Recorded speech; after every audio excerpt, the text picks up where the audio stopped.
up, y'all? Kofi Kingston here, and I would love to have a drink with Wrestling on the Rocks, depending on what that drink is, preferably non-alcoholic, you know? How's it going, Celtic Warrior Damon? Soda. I would love to have a drink with Wrestling on the Rocks. Maple syrup. Fella. I would never have a drink with Wrestling on the Rocks.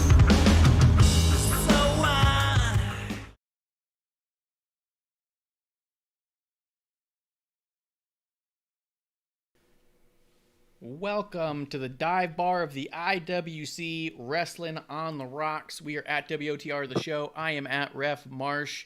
With us today for this Thursday Night Chaser, we're going to be branching off a little bit from our typical format because we got a huge debut, as it were, right here on episode 1. But before we get to him, I do want to say hello to Miss AmandaJayne. Say what's up, Miss AmandaJayne. Hey, what's up? This is AmandaJayne. And y'all. As per usual, a staple drinking buddy. And speaking of drinking buddies, the original drinking buddy, the number one fan, we say, just because he literally was the first person to ever be in our chat, a true episode 1, day 1-ish, Sam Stackhouse is in the house. Woo, woo, woo. What's up? It was almost 3 years ago. I literally just noticed that I have on my wall the little card that you guys sent me. Like we are our number one We Love Stackhouse thing, and you guys signed it. It's hanging up on my shelf up there. I just now noticed that.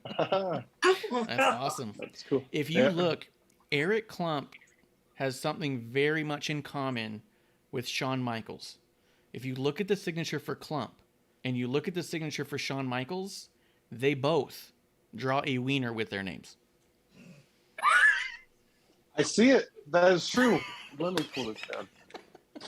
Ooh, shoot, and I dropped it. I did not. That is a thing. That's a wiener. It's That's a real a wiener. thing. Right there. That's a wiener. The Klump wiener. Yeah. And then Shawn Michaels, here's his signature. It's a little hard to tell Wow. because of the silver.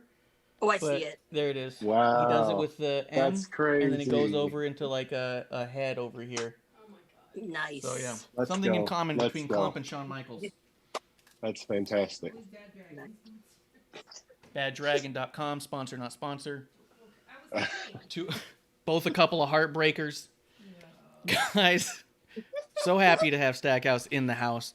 Before we get to get to all of that, to the original drinking buddy himself, I do want to put over real quick New Wave Coffee, Flow State Coffee. Flow State Coffee is a specialty grade coffee with L-theanine and raw cacao for creativity and productivity. Gives you better energy, focus, and mood than a regular cup of coffee while decreasing the negative side effects like jitters and crash, anxiety, and high blood pressure. If you go to newwave.co, NOOWAVE.co, and put in promo code CHEERS when you're in that shopping cart, you can get 10% off any price that's already there. That means if they already have a deal going on, which they have a lot of deals going on a lot of times, which, by the way, K-Cups looks like they just showed up at the warehouse, so if you want K-Cups, those should be there now. You can go ahead and put in promo code CHEERS to get an additional 10% off any sale they have. They allow the deals to stack. So, friends of the show, sponsors, New Wave. Let's start with something simple. What's in your glass? Let's start with the guest of honor, Mr. Sam Stackhouse. What you drinking? Hey, well, I got this this girly peach margarita business over here. Ooh. Oh. Let's go. Yeah. Good. There you go. It tastes pretty good. Ooh. Sounds good, Miss AmandaJayne. What's in your glass? Well, you know what? Today, since my car we're now $3,500 in the hole for fixing my car. Don't have it back yet. So I just have our lovely, just regular Coke and water. So I'm going to be that buddy. Because remember, guys, it's not what you're drinking. It's who you're drinking with. So There you go. there you go. That's right. And I have fruity in my own way because of our monster guest. I got monster sugar-free watermelon, and I threw some vodka in it. Oh, don't say it's the cold brew. That's all you need. No. It's Pinnacle vodka, so it's not the cold brew whiskey. That'd be rough. Oh, is it a flavor of Pinnacle vodka? No. Like No. candy or. I get nervous about the flavored stuff just because of the sugar. I'm trying to keep sugar low, and so I just don't know if there's a bunch of sweeteners when they start adding flavors to it. I imagine there's got to be, but I can tell you with my friends that sponsor some vodka for me every once in a while. Yeah. Shout out to Stoli. They actually there's the sugar content's pretty low. Just so that might be the guys to check out. yeah, there you go. Yeah. One final bit of housekeeping, just a happy birthday and cheers to Medusa, the Alundra Blaze Hall of Famer, trash can dumping, title wearing legend. Cheers to Medusa. There were good birthdays yesterday too. Did you have something pulled up? Yeah, I do actually. Go ahead, hit them. Some good resting powers there. One of my favorites.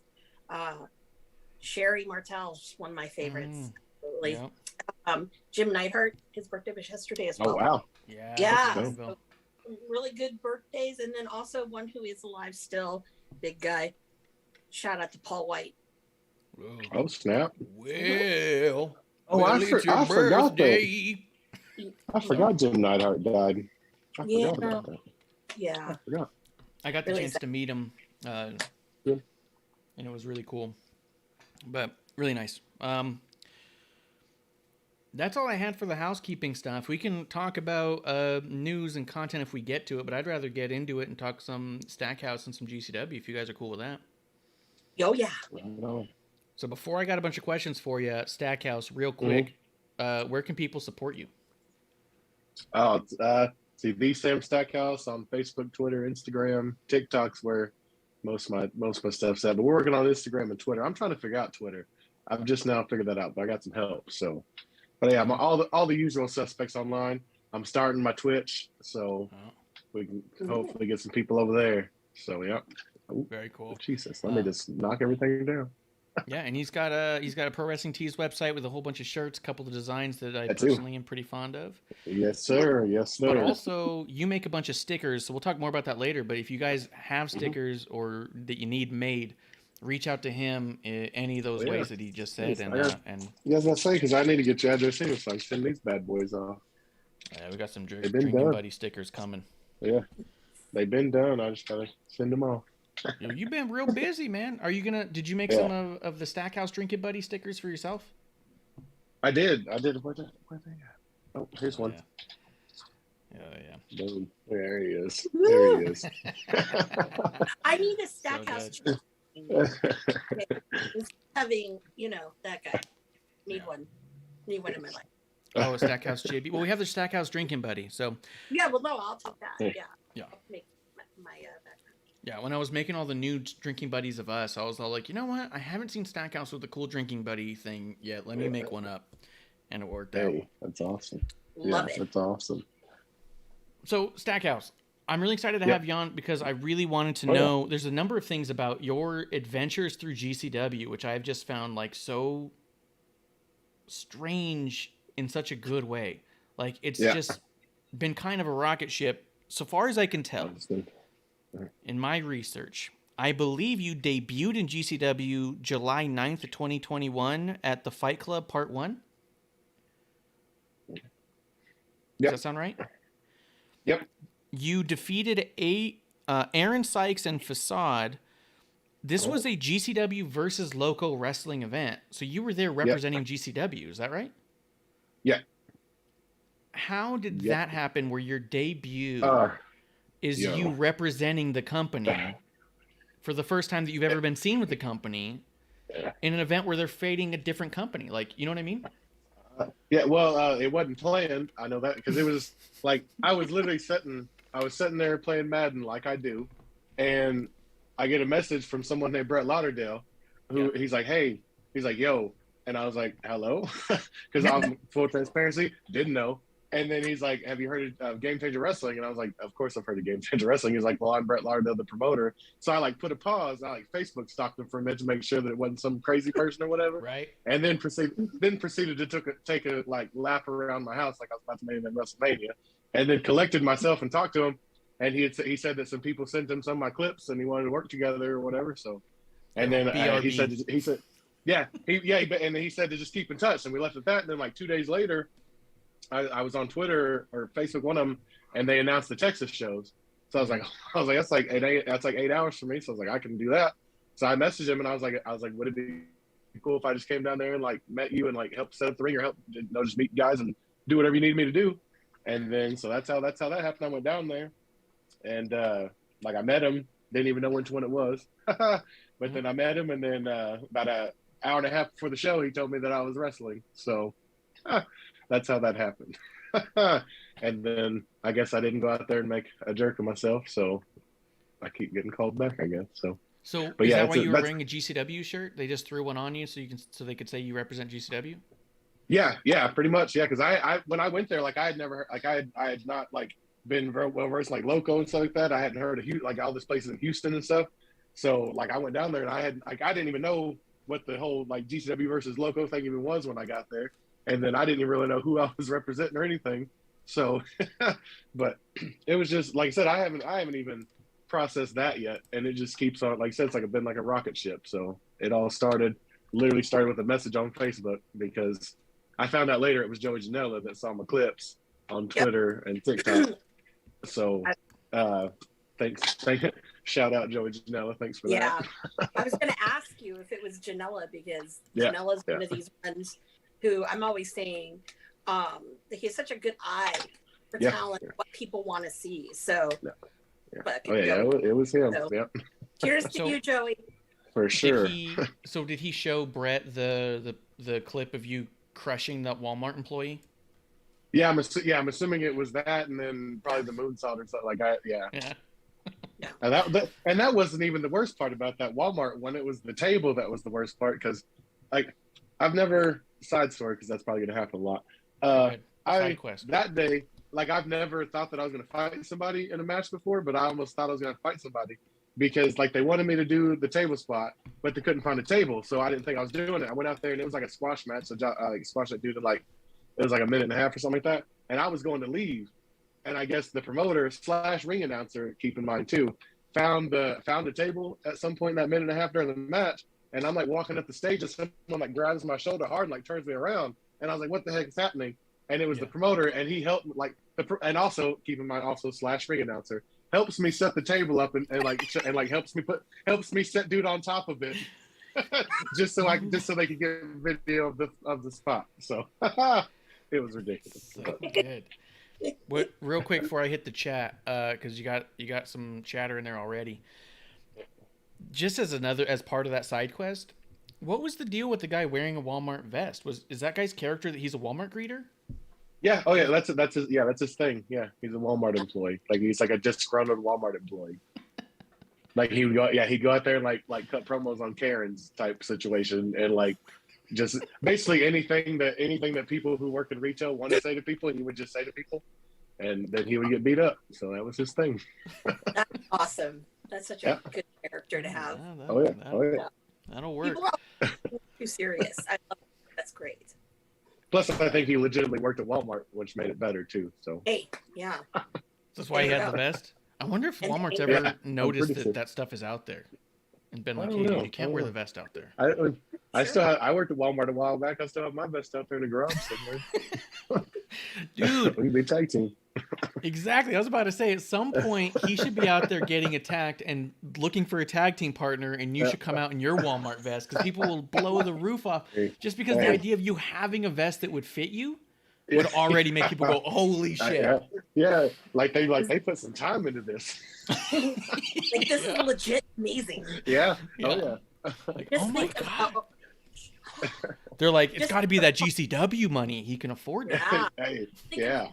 Think of Giancarlo doing a promo for that, too. Hey, yo, if I can get one of them Giancarlo videos, let's go. Yeah. 10 items or less. Mm-hmm. Let me catch up on the chat before I go back to the thing. Just in time coming through saying cheers to the dive bar of the IWC and to the debut of Stackhouse. Whoop, whoop.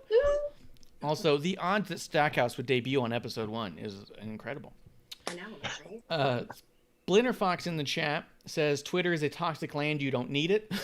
Stackhouse, a little advice for you. He also says, hope they don't use Probably the right. Cardinals. He goes, Loco Wrestling, clap, clap, Loco Wrestling. We are going to talk more about Loco as we go.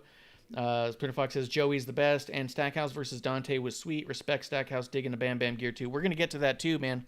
So let's not jump right into that. But, yeah, you got some fans up in here. Sweet. So at Fight Club, you defeated Aaron Sykes and Facade. Was that a triple threat? Yeah. Yep. Okay. And it wasn't for anything but clout, right? Yeah, that's about it. Yeah. Okay. So here's where it also gets crazy, right? So you do that debut where you're representing the company, which is already like crazy. Like it almost reminds me of like the WCW Invasion, where there were people who we'd never heard of that were suddenly representing WCW. Yeah. And you're all like, or how like Stone Cold started heading up the Invasion, and you're like, you are not WCW. You know what I mean? Like, and I'm not saying you're not GCW, because at this point I think you are. But it's an interesting debut, you know? Yeah. Well, it was crazy too, because like it all, like, more special stuff happened that day besides just the match, because part of what happened that night is why I keep getting invited back, because they didn't believe me that I had never wrestled there before. Because like when I went out there, nobody like it was like a mild reaction or whatever. But then when the match was over, they were chanting like, please come back, and like throwing streamers and beers and shit at me and stuff. So like Brett and Brett and them, they didn't believe that I'd never, that was the first time I'd ever, that was only the second time I'd been to Houston in my life, and the first time I'd ever wrestled there. So, and like when I won the Loco title last week, that was only the 5th time I've ever wrestled there. And like, just, it's been insane. But yeah, like the reaction I got from that first GCW show in July, that's the main reason that it's kind of snowballed since then, I feel like. But it's crazy. So barely over a month later, but really realistically, like, if we scroll back just a little bit, like 2 weeks later or so, Cardona wins the GCW title at Homecoming Part 1 in Atlantic City. Yep. A month after he wins it, which is only a couple weeks after you debuted for GCW, my understanding is this is your second appearance at GCW, where Matt Cardona has a challenge for the title. This is in Las Vegas on 8/20/21 at Off the Rails. Cardona comes out dressed as ECW Vince McMahon, which was already brilliant. Yeah. Was it an open challenge that you answered? What? No, he straight up pointed me out, because he said he's got the promo, said he was going to wrestle a member of the GCW universe, and I was standing over there next to Brett, and he acted like he was pointing to Brett, and he was like, "No, the fat piece of crap next to you," or whatever. So that's how that worked out. That's what it was. I couldn't find the clip of when the match started, and so I was like, I couldn't remember if it was an open challenge. Yeah, because he went through that he went through that promo, and then he called me out. So you got some good fucking offense in on him. He was pretty giving. He took a mean power bomb from you. For sure. He definitely, because I mean, because he did what he wrestled, was that Mick Foley's nephew, or not nephew, his son-in-law, what's his name? Frank the Clown. That was the next week. That was like a couple weeks later. I got about 100 times more in than Frank the Clown did, so. Yeah, exactly. I think that's part of the genius of Cardona, right? He was trying to build you up some. He knew he had to squash you. Yeah. But he also wanted to build you up as a threat, and Frank the Clown does not need to be built up as a threat. Yeah. No, Cardona, like, as much as it's pissed on Cardona in the public, Cardona's helped me out a lot. He's been very giving with his, I hate the word clout, but he's been very giving with it. So yeah. No, I loved it. I loved it. His first defense was against Stackhouse. We were losing our minds at home. We're like, it's fucking Stackhouse. And that means both of my I've had 2 single matches at GCW, and they were both title matches. So I guess that's pretty good. Yeah. One and one. So. Those are good odds. So you didn't end up in Vegas on accident, obviously. Did you know going to Vegas that you're going to be having a match with Cardona? Oh no, I had no idea what I was doing until I was already in Vegas. Because Brett, we did the whole message thing, and he asked me if I could be there, and I was like, yeah. Didn't tell me why, because Brett, like, I don't know if a lot of people have noticed it. I've noticed about Brett that he likes to do this thing where he'll like deliver like life-changing information and then just no sell it. Like he's not he'll like, because how I found out that I was wrestling Cardona was I got to the venue and we were walking back to the hotel. And another one of the wrestlers, I think it was Jordan Oliver, asked him, he's like, "What's Stackhouse doing?" And then Brett was like, "What do you think he's doing?" And then they were like, the scramble or something like that. And then he was like, "No, he's wrestling Cardona," and then walked away. And I was like, just left me, you know. I'm like, what? And then I was talking to Juicy, and like apparently when Juicy found out he was working KTB or whatever, he did the same thing to him. He just said it, just walked away like it wasn't. Or no, it's Slack. When Juicy worked Slack, that's what Brett did to him too. He just said it and just walked away like it wasn't like the biggest thing that's ever happened, you know. But yeah, that's how. Yeah, I had no idea I went to Vegas. Just trusting that I was gonna. I mean, obviously I knew I was doing something, but I had no idea what it was. But Brett's always delivered for me so far. So in a show like GCW, they have a bunch of like not exactly scramble matches, but they have like cluster matches and rumbles and stuff. Like you don't know if you're just going to be in one of those. For sure, yeah. Well, even being in one of those. at the Hammerstein, I didn't know what I was doing. I mean, obviously we'll get to that one later, but I didn't know at the Hammerstein either. So then on this particular instance, so it's you, Lauderdale, and Jordan Oliver walking through a hotel hallway, and he just says that and goes to his room, and you're like, the fuck just happened? Yeah. Did Cardona, when you finally get to meet Cardona, at that point, this is where you're meeting him, right? At this venue. Yeah. The next day, a couple hours before the show, When you meet him, did Cardona know he was having a match with you? Did he talk about wanting to or not wanting to? Like, what was that like? No, he already had it. Like, he knew everything that was going on. I guess I was just the last one to find out about everything. So, but yeah, because I mean, he got there. We worked it out, and it was all good. I mean, he was, like I said, he was way more giving than he had to be. So, dude, there was a couple spots in there where the crowd just fucking eats it up because they think you're gonna take that title off of him, and they were more than okay with it. It started when he hit me with that like broski boot or whatever he calls it, and I kicked out of that. And then from the second I kicked out of that, like the rest of the match, like them people were going crazy, and it was like, yeah. Like I said, I was wrestling in front of like 25 people in Oklahoma 6 months ago. So, like, and that being the same month in Vegas. Like, I think the weekend before I went to Vegas, I had wrestled in like front of 15 or 20 people in some tiny town in Oklahoma. So, like, I've never gotten a reaction like that or anything. Like, we were walking down the street in Vegas, and the people like stopping me, taking pictures and shit. All because of that. Oh, Jesus, let me break everything. All because of the little thing, the little like job squash match I did. But I got enough, like I said, he was made more than enough giving. He made me that day.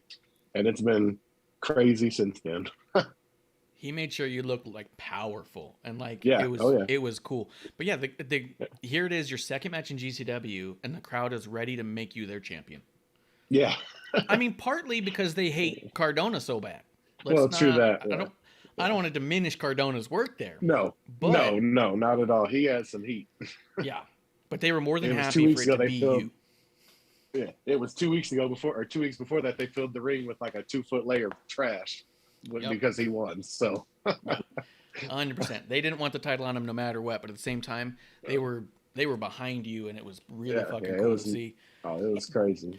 Do you and know? The coolest, I was going to say, the coolest thing is because the Vegas shows, predominantly, you're getting the crowd that's from LA, so that PWG crowd, and those guys, a lot of, are very notorious for being very, very picky, so to speak. But obviously, they fell in love with you, so that's amazing. I know up here, because Juicy's from up here, we've been wanting to have up in like Team of Juicy. I mean, that would that'd be fantastic. Yeah, I'm gonna see if I can pull Vinny Massara's ear on that one. I hope so, man. That would be. I love Juicy. Juicy's awesome. Yeah, he's amazing. Juicy Fanuzzi, so badass. I wrestled him down in Houston. When I was at Double or Nothing Starcast, since just as a quick mention of what you just said, Amanda, there was a lot of people talking about PWG. And I made a friend with a guy who was a regular at PWG who moved to Vegas, and he was running into a lot of people he knew from there too. So it 100%, like, I saw the same thing, and I wasn't even that familiar with PWG when he was telling me about it. And then it was just like, I felt like the only person who didn't know. So yeah, the LA crowd is big in Vegas. Oh yeah. And I was very scared because I've been watching PWG. Like, I literally have, I don't know if I'm supposed to admit this on camera, but I got like every show that PWG has ever like put on, not necessarily legally, but I got them. Okay, so I have every single one of them, and I've watched probably 80% of all of the, or 80% of them. So like I knew going to Vegas that like if I messed up anything, I knew those people were gonna let me know about it. So Oh, yeah. I'm glad I didn't. That was sick. Yeah. Did Cardona ask to work with you, or did Lauderdale just put you with him?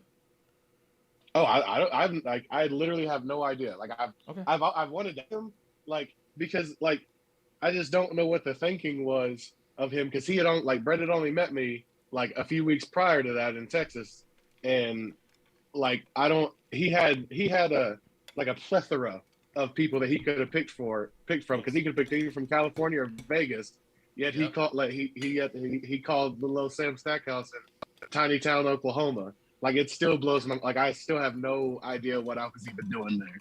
But I'm like grateful that it happened. But you know what I'm saying? Like I've wanted to ask him, but I haven't yet. Like, cause I just can't think of what made me pop into his brain to do that spot. Because anybody would have done that. Yeah, like and nobody would have said no. Right? Yeah, no one's going to turn that down. I thought that too, and that's kind of what I was wondering, is if you knew how it ended up being you, especially because that was your second match in the company. Yeah, you know that's what I mean? Yeah, I have no idea. Well, because So- they did something similar. Like I found out they did the same thing for Marco Stunt, and that's kind of what got all his traction going, because he, like, KTB, I guess, picked him out of the crowd, and then had a surprising, you know, obviously thought he was gonna like beat the shit out of him, but then he had like a little back and forth thing with him for a minute, and that's what made Marco Stunt. So I mean, maybe Brett saw something in Texas and he's trying to do the same thing for me, and it's worked out. I mean, it's worked out pretty good. So. It's all right. I bet you if you ask Cardona, he's going to say that he absolutely picked you because he thought you could beat you because you look lazy. Probably. That sounds like him. That. Yeah, right? So, yeah, nothing wrong with that. So, I was wondering, just because, second match in the company, title shot against ECW, Vince McMahon, Cardona. So great. Yeah. What happened between then and Hammerstein? Because Hammerstein happened in January, and this happened in August. So there was a huge chunk there where you weren't doing GCW. Is that when you're doing the local wrestling and stuff? No, I did GCW in Dallas when they were in Dallas in Yes. When was it? Just the end of December, because it was right before New Year. It was like the week or two before New Year's, I think, or something like that. Yeah. And because I was in the Scramble match. So basically, it's basically been every like 2 months, every 2 months or so like that. I'm wrestling for GCW, which makes sense because when I first met Joey, he told me that I was going to be like the Andre. So it makes sense. I'm going to because I've been referred to as an attraction. Yeah. So it's been because it was July, then September, and then December, and then January, and then February too. So I worked for 3 months in a row, I guess. That's crazy. Because this is just Hammerstein was just 3 weeks ago. Yeah. So So So the Dallas match. Yep. So wait, at the Fight Club you would have met Nick Gage. Yeah. The first. Yeah, the very first one. Yeah. Yep. Yeah. Oh, bro. Yeah, as I talked to him, and it was that man. Let me tell you something. Okay, it's not a gimmick. Okay, this man is the most intense person I've ever met in my life. Like, he introduces himself as Nick effing Gage. Like, it's for real. And like, he was back there, like, because he wrestled Sadaka, who besides Nick Gage is the second person that I fear most in this life. Okay, because that woman is insane, and like, he's bleeding everywhere because this lady beats the living crap out of him. Like, if you go back and watch that, I encourage you to go back and watch the one spot.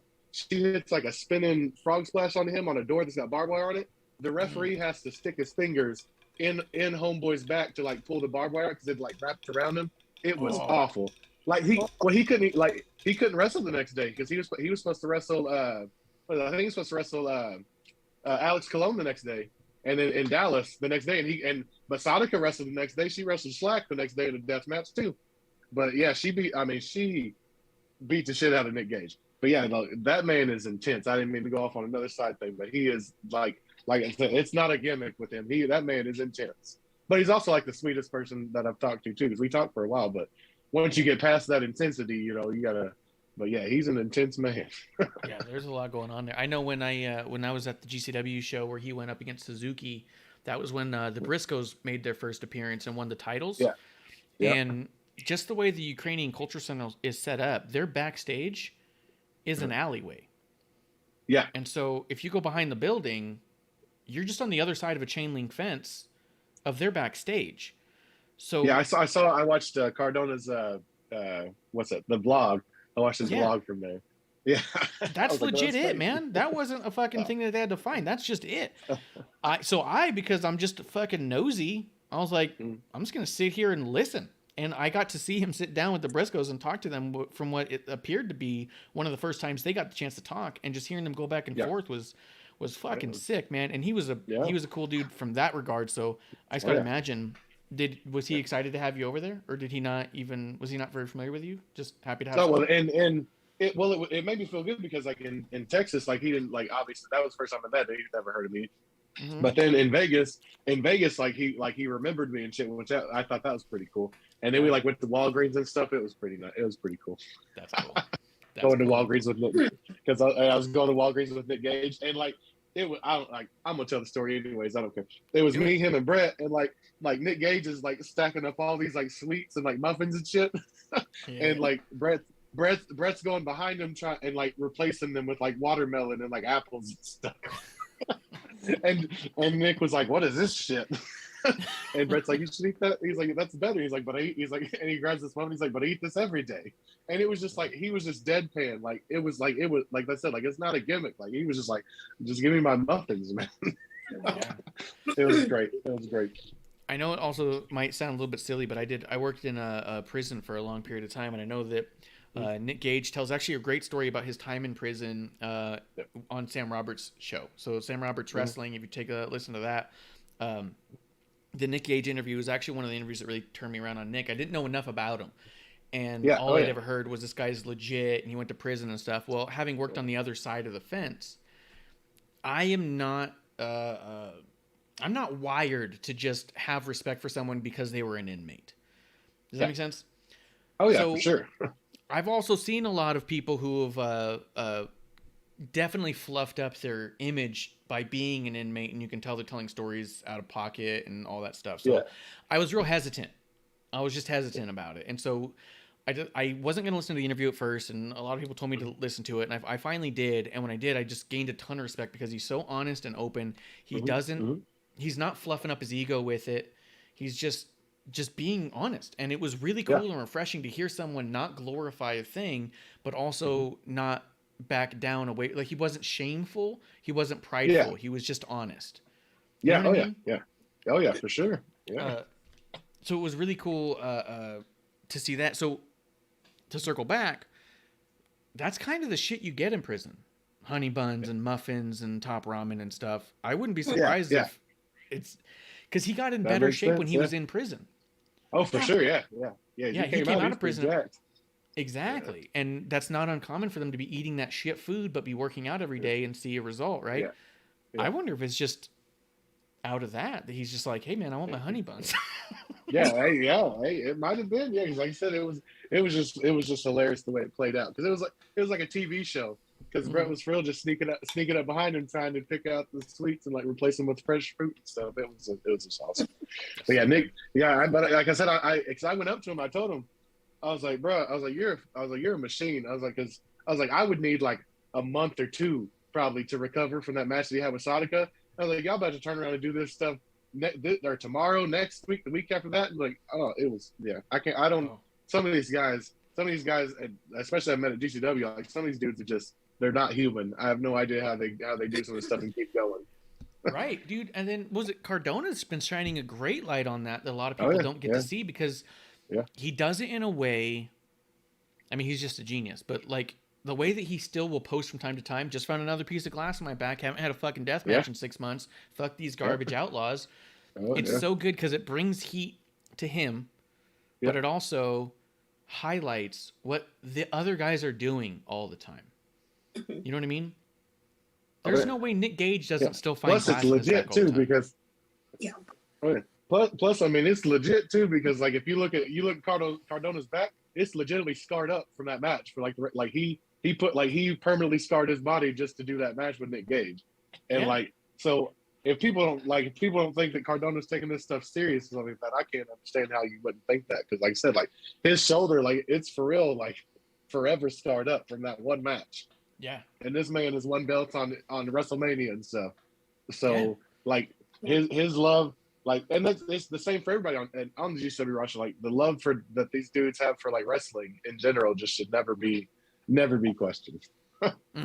100%. Real quick in the chatter, Grim Reaper coming through saying hi, because that's how Grim Reaper talks. Says, welcome Sam Stacks, and TW Takes Bishop in the YouTube chat saying Stackhouse, whoop, whoop. People know, man. They know what's up. I want you at GCW LA so I can go out there and try and get the crowd to Stackhouse whoop, whoop at you, because I want that to be a thing. Awesome. Oh, they'll do it.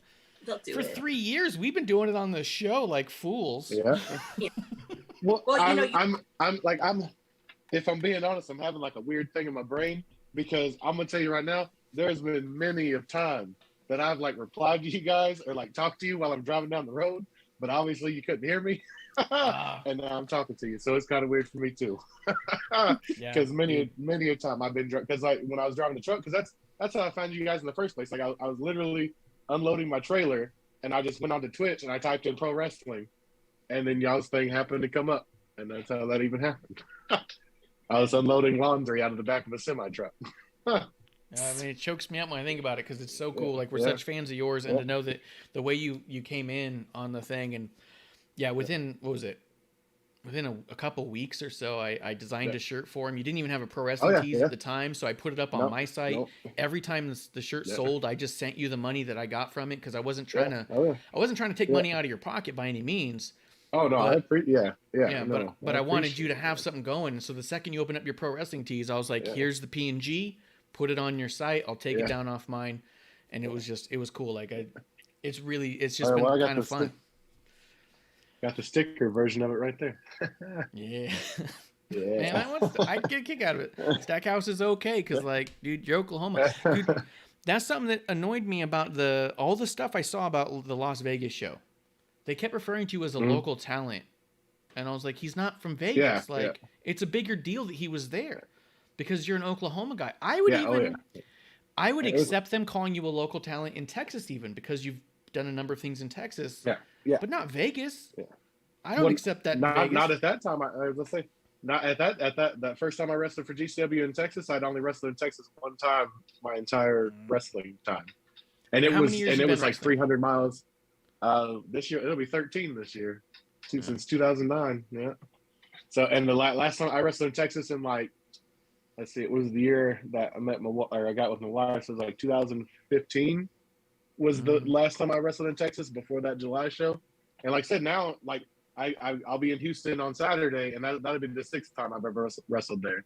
Wow. And I've got I beat Mysterious Q, who is like, not I think I posted like 9 out of 10 people will tell you is the number one guy in Texas, and like I beat him at my first loco match, and then I won I've got the belt that everybody wants in Texas, and the company that everybody wants to be in Texas, and like I've only wrestled there 5 times. It's just insane. You're gonna hear me say that a lot the next like however long we talk. It's insane, because I said I haven't processed. I'm still in my own brain. I'm still sitting on my desk playing Madden back in what it was like April or May or whenever it was that Brett messaged me the first time last year. In my brain, I still haven't processed that, because that Vegas show, that was only the 2nd time I'd ever been on an airplane in my entire life. I'm a 32-year-old man, and I haven't been on an airplane since I was like 9 years old in like 1997 or 1998, whatever it was. That was the last time I've been on an airplane, and I was on an airplane flying to Las Vegas to wrestle. It's insane. My bad. So good, man. That's awesome. It's crazy. Your wife, you met her. Is she also okay? Yeah. Yep. Yeah. Oh yeah. She's pretty good. She's pretty good. Is she from Oklahoma?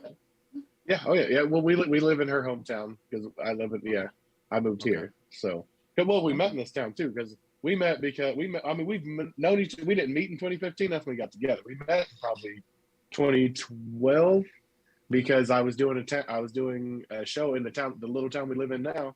I was doing a show, and the promoter just happened to make her as a tag team. Then we were called the Future Endeavors, because there was a whole lot of drama. There was a whole lot of drama here, and we had gotten fired from one place here for wrestling at another place, and they did I'm not even BSing. It was New Year's. I was a little drunk because it was New Year's and we were at the casino, so it hit me different, but.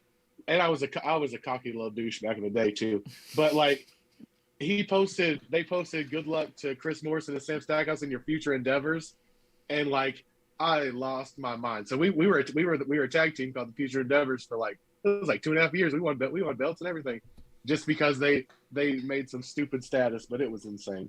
But yeah, they like the promoter put her with us as our manager, and then like I was with somebody else at the time. But then when that went south, then we started talking, and now we're married and have a 6-year-old, about to be 7-year-old daughter. So thank you, wrestling. Not bad. It's not bad. She wrestles too, yeah. She hasn't had a match in a while, but she does from time to time, yeah. Time to time, yeah. Okay. Because that was one of the when I was making the drinking buddy design for you. I was like, I'm gonna do one where he's supporting his wife too, and put a Mrs. Stackhouse shirt on. Let's see, real quick. Splinter Fox says, "Man, I'm searching Sadika, and she faced Thunder Rosa. I got to see this Stackhouse with the dub, letting me know about her." Hey, no problem. Yes, bro. Sadika is in. She's on a whole nother level, man. She is on a whole nother level. She's crazy. Nice. Yeah. And then her versus Thunder Rosa, I can only imagine. You know? I imagine that was good. Yeah. Let's see. I was at the last Loco show. It was her versus Mickey Knuckles. Oh. And like they started off the mat, like they took like a little intermission to take all the padding and canvas and everything off the mat, and they just had like just a wood match, and they started out with that, and they were like, I mean, they wrestled just like they were bumping on it, and like there was glass everywhere. It was crazy. Yeah, it was crazy. That's awesome, dude. Cheers to Modern Wellness Center for giving us a follow. Cheers to you guys. Oh, hey, no, cheers to them. Those are my guys. Those are my people. Guys? If you're in the Dallas area, in the DFW area, you better go see the Modern Wellness Center, okay? Because they will take care of you. I wish I had my fanny pack. They gave me a fanny pack, got my name on it. Probably like I got that and the belt last weekend. It was a good weekend. Oh, yeah, they're awesome. Bad weekend. Look at that. There they are. Yeah. Oh, they're fantastic. Nice. Well, I still, matter of fact, he's still in here. I still feel good because I went to see them on Saturday. I still feel good. It's crazy. I still feel good. Oh yeah, awesome, yeah. They're all about like natural healing and like your body healing itself type situation. And I was there for like an hour and a half or something like that. I still feel good. That was almost a week ago. That's awesome, dude. Yeah, they're in the chat saying Stackhouse is the man. He's just getting started, dude. 100%. And he's been with us since the literal day one, so I feel like that we're on this journey together in separate directions. So the idea that we could finally actually just get you on here to talk about. Oh, ain't no separate directions. I bring y'all on my gimmick table and stuff. Sometimes I got them the little chips and stuff you sent me. I start those up. Yeah, we on the same thing. I'm taking. If I go, I made a post on Facebook today. If I'm up, my people are up. Y'all are my people. Y'all got me through a lot of late ass nights at work. So. Oh yeah, man, we love it, man. We love it absolutely. Oh, yeah. And then thinking about it too, I was like, it hasn't even been a year, man. You're talking like 6 months, and this stuff's happening. Yeah. So the scramble match in Dallas, not much happened in that. You were just in the match. Oh no, a bunch of stuff happened in that. No, I mean a bunch. Like I did basically they were like that was another thing that's helped the GCW. Like every time I've been there, people say that like I've been involved in like what was like either spots of the night or matches of the night, and it's insane. It's like as I'm not doing anything different than I've been doing the dive and the moonsault and everything else for 10 plus years. Just no one saw it. Now that people are seeing it, it's just because it was me, Deranged, Nick Wayne, Gringo Loco, Fuego del Sol, and I think that's 5. Yeah, and then like it was insane because like Fuego del Sol at least, right? No, Fuego beat me. He hit me with the Canadian Destroyer. You're the only motherfucker to lose to Fuego del Sol, dude. Hey, he's put me over because that's another thing. People were like, "Oh, congratulations on wrestling Fuego." I was like, me and Fuego have been wrestling each other for like 10. We got matched like I think it was like 2015 or 16. We got match of the year in Oklahoma. There was a ladder match that me and Fuego was in, and it, like on his YouTube channel, it's got like 400,000 views or something like that. And that was from like 2000. That was like from like 2015 or 2016 or something like that. So me and Fuego have known each other a long time. And like another side story about that show is it was awesome because, like as a wrestler, like if you're new to somewhere, there's like a line that of like booked and not booked. Like you're like that person that's right up against the line that's booked on the show. That last Dallas show, like the night after I made my debut in Houston, I didn't get booked on the Dallas show, and neither did he. And we sat there and we watched that Dallas show back in July together. Both of us being like where the booking line is, both of us being right up against that thing, because there was even little talk for a little bit of a match that being added to the thing for a little bit, but then it didn't happen. So then at the next show, the next time they were in Dallas, we ended up wrestling each other. So it was kind of cool. Oh, that's cool. Plus, Dude, we've it's known funny, each too. other for a long time and everything. So yeah. I remember one of those matches. I don't remember which match it was, because I remember you sent me the match that you had with Fuego. As soon as you said it, it clicked in my head, because I was like, oh, that's that time I told Stackhouse he can't be taking Canadians destroyers from little dudes. It was, yeah, it was, because he hit with the poison rana, and I remember that. Yeah, because I was all like, that's cool and all, but come on, man. That dude's too little for that. That's and you're like, no, the crowd ate it up. And I was like, all right. What do I know? That's pretty much what everybody on the internet said too about that Canadian destroyer. But but the fans went crazy. That's another thing. Like Fuego won the match, okay? But like when he left, like they ended up playing my music, because when I stood up after I took the pin, like that played, like they ran up and started beating on the ring and started chanting Stackhouse and stuff. Like so much so that they turned my music back on. And then like who runs the music is Brett Lauderdale runs the music. So the promoter saw that, and like I was like. I blew out my ankle in that match too, and like I was in like the second most amount of pain I've ever been in my life, but like everybody was like, it was, like I said, I'm processing it as we speak before you, like it was insane. Dude, as something like GCW I've talked about before is really interesting with their fan base. The person who wins the match, they get cheered a little bit and they leave. The person who loses stays in the ring, and then the crowd almost flips and just says, no, we love the guy who lost, because they really put it out there, and it's really cool. It was crazy, man. So what song do you use? Like, I have a custom, like a guy named Not Starks on Instagram. Hit him up for your wrestling entrance music needs. He made that for me. Yeah, I've been really lucky, because like the guy who I credit for me being a wrestler in the first place, leading me to becoming a wrestler. Like he made me a song that I used for probably 4 years or so. And it was like a rock song, and then I used that for. So I've been lucky. I've had custom music for. It's probably been 8 years, like 7 or 8 years. I've had custom music just because I've been lucky, because I had fans that made them for me. So I've just been lucky. But yeah, that new one.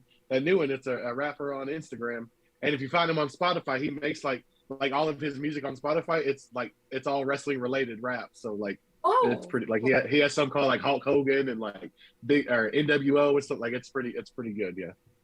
That's sick. Yeah. Modern Wellness Center. Ankle Paint's how we met Sam, and Splinter Fox says he's looking for your ladder match and found a Fuego match without a mask, which is funny. Oof.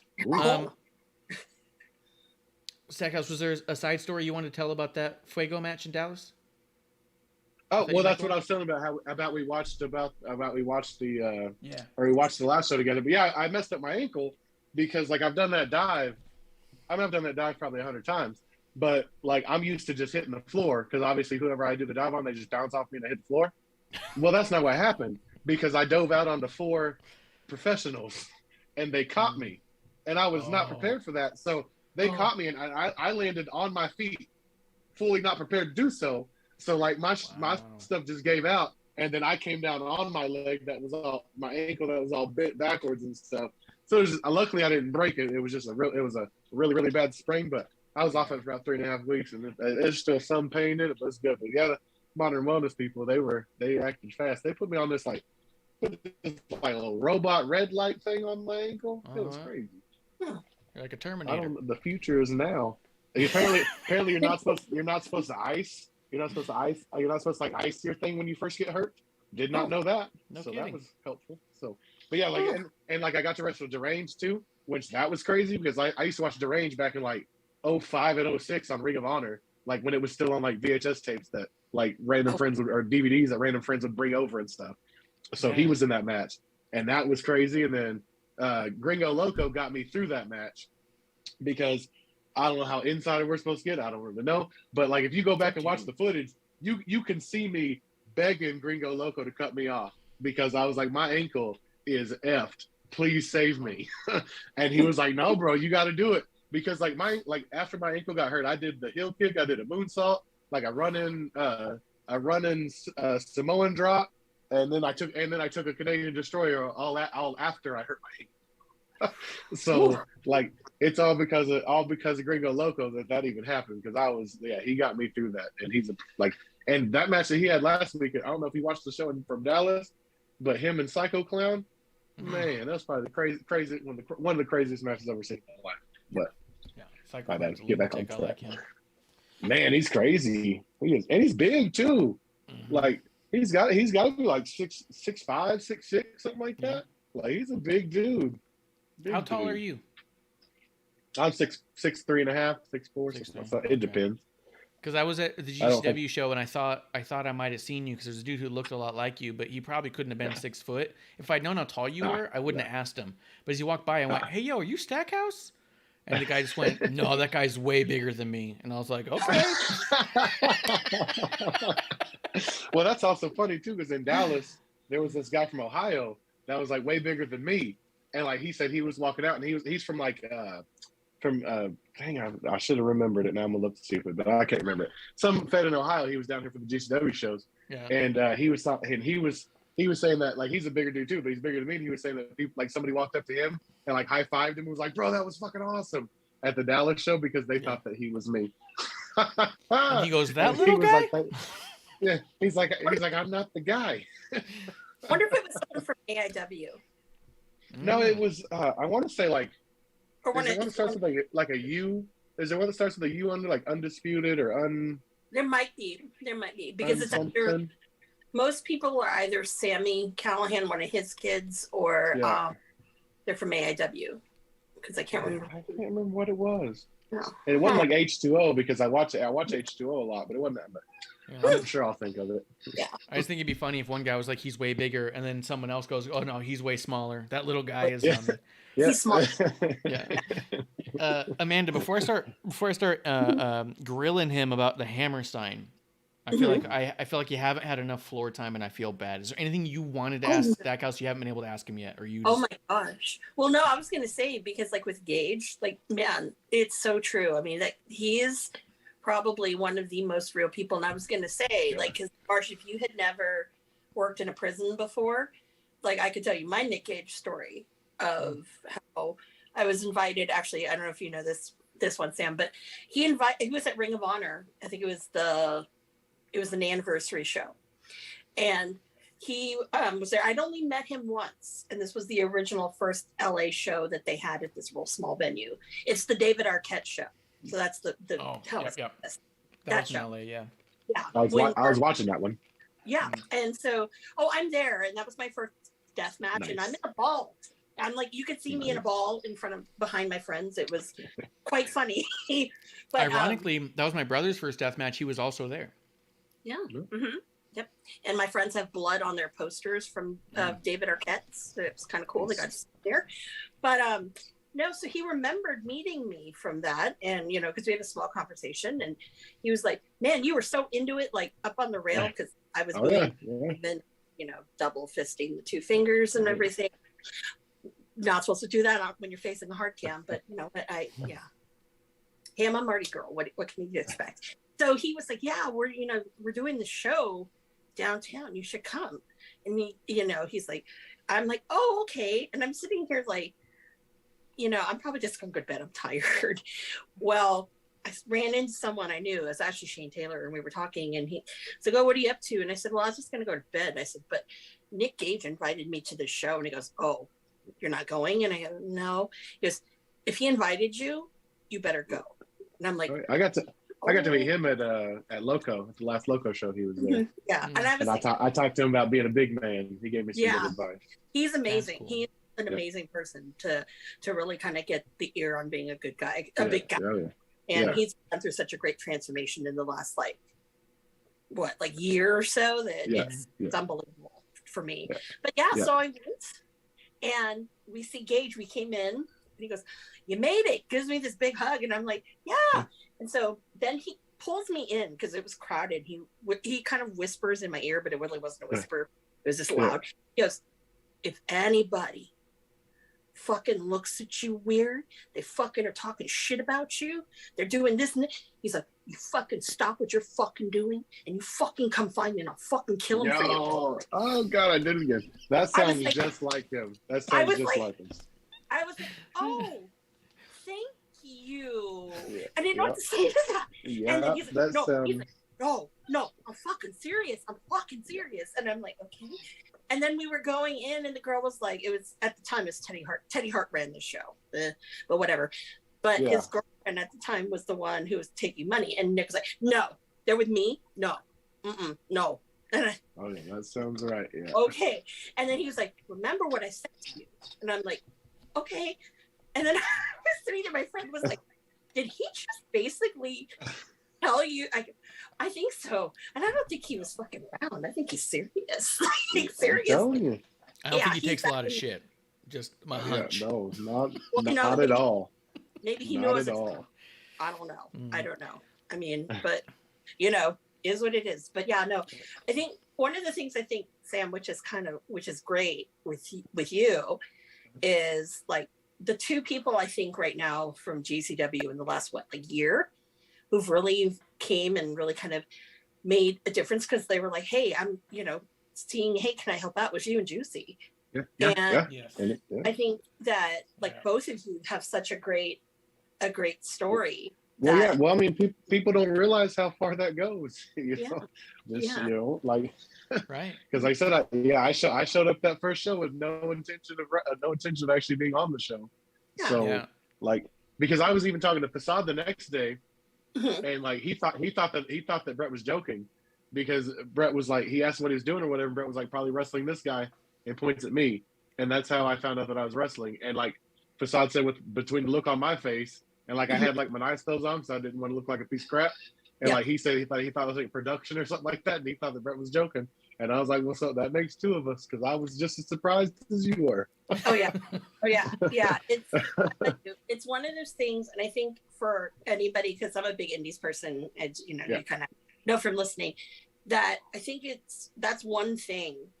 No matter how talented you think you might be, or how many people follow you on social media or whatever, the biggest thing is go and help out.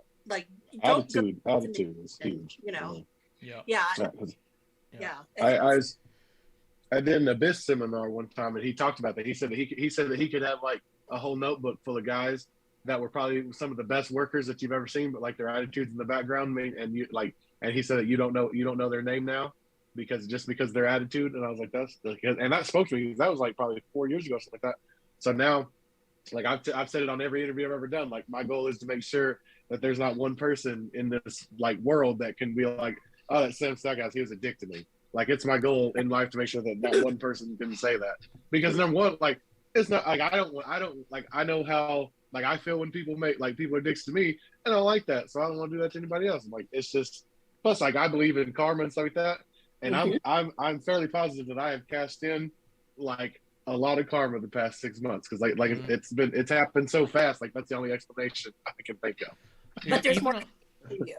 That's the thing. I hope there's more coming. And it's been remarkable too that in 6 months' time you went from having kind of a cool spot to feeling like a real GCW guy, and that goes a long way. Think about Nick Gage. He is, in quotes, just a GCW guy, and he is the first and only contracted GCW talent at this point. Yeah. Which also, let's clap it up for that man, because he deserves it. Oh yeah. And at the end of the day, he still has a legacy and a fan base, and he's fucking Hulk Hogan wherever he goes if GCW's around. So, and you're starting to feel like that kind of homegrown GCW, which is so great. Yeah. And then on a smaller scale, for sure, there's a couple indie promotions out here that I've helped. There's one I was helping ref with, but two of them I was helping with the rings with. And I think because nobody from those promotions listens to this, it's probably safe to say there was one event specifically that I know that I got paid cash where no other ref that night did, because of my attitude, because of the way that I was, and because that 100% of the time that I was going to be on a show, I was there early to set up the ring, I was there late to tear it down, and I didn't leave until everything was done.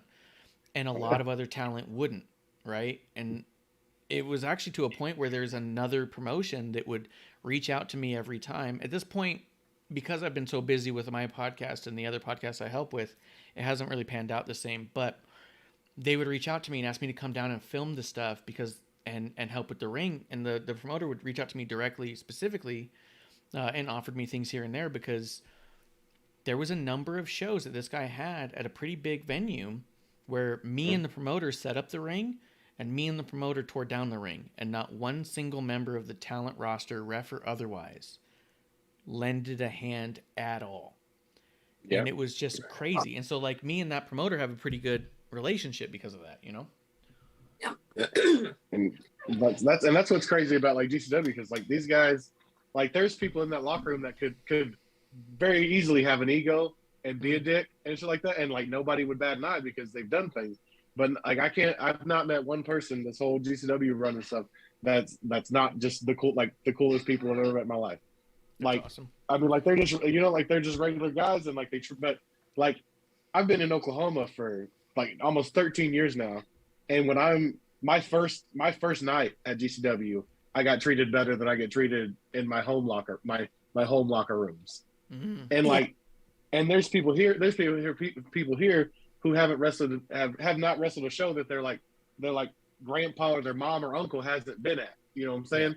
Yeah. And like they like, it's just insane. Like it just speaks, like that's why these guys are where they're at, because like Matt Cardona is like, he treats everybody with respect, and he was arguably the biggest star on that Hammerstein show.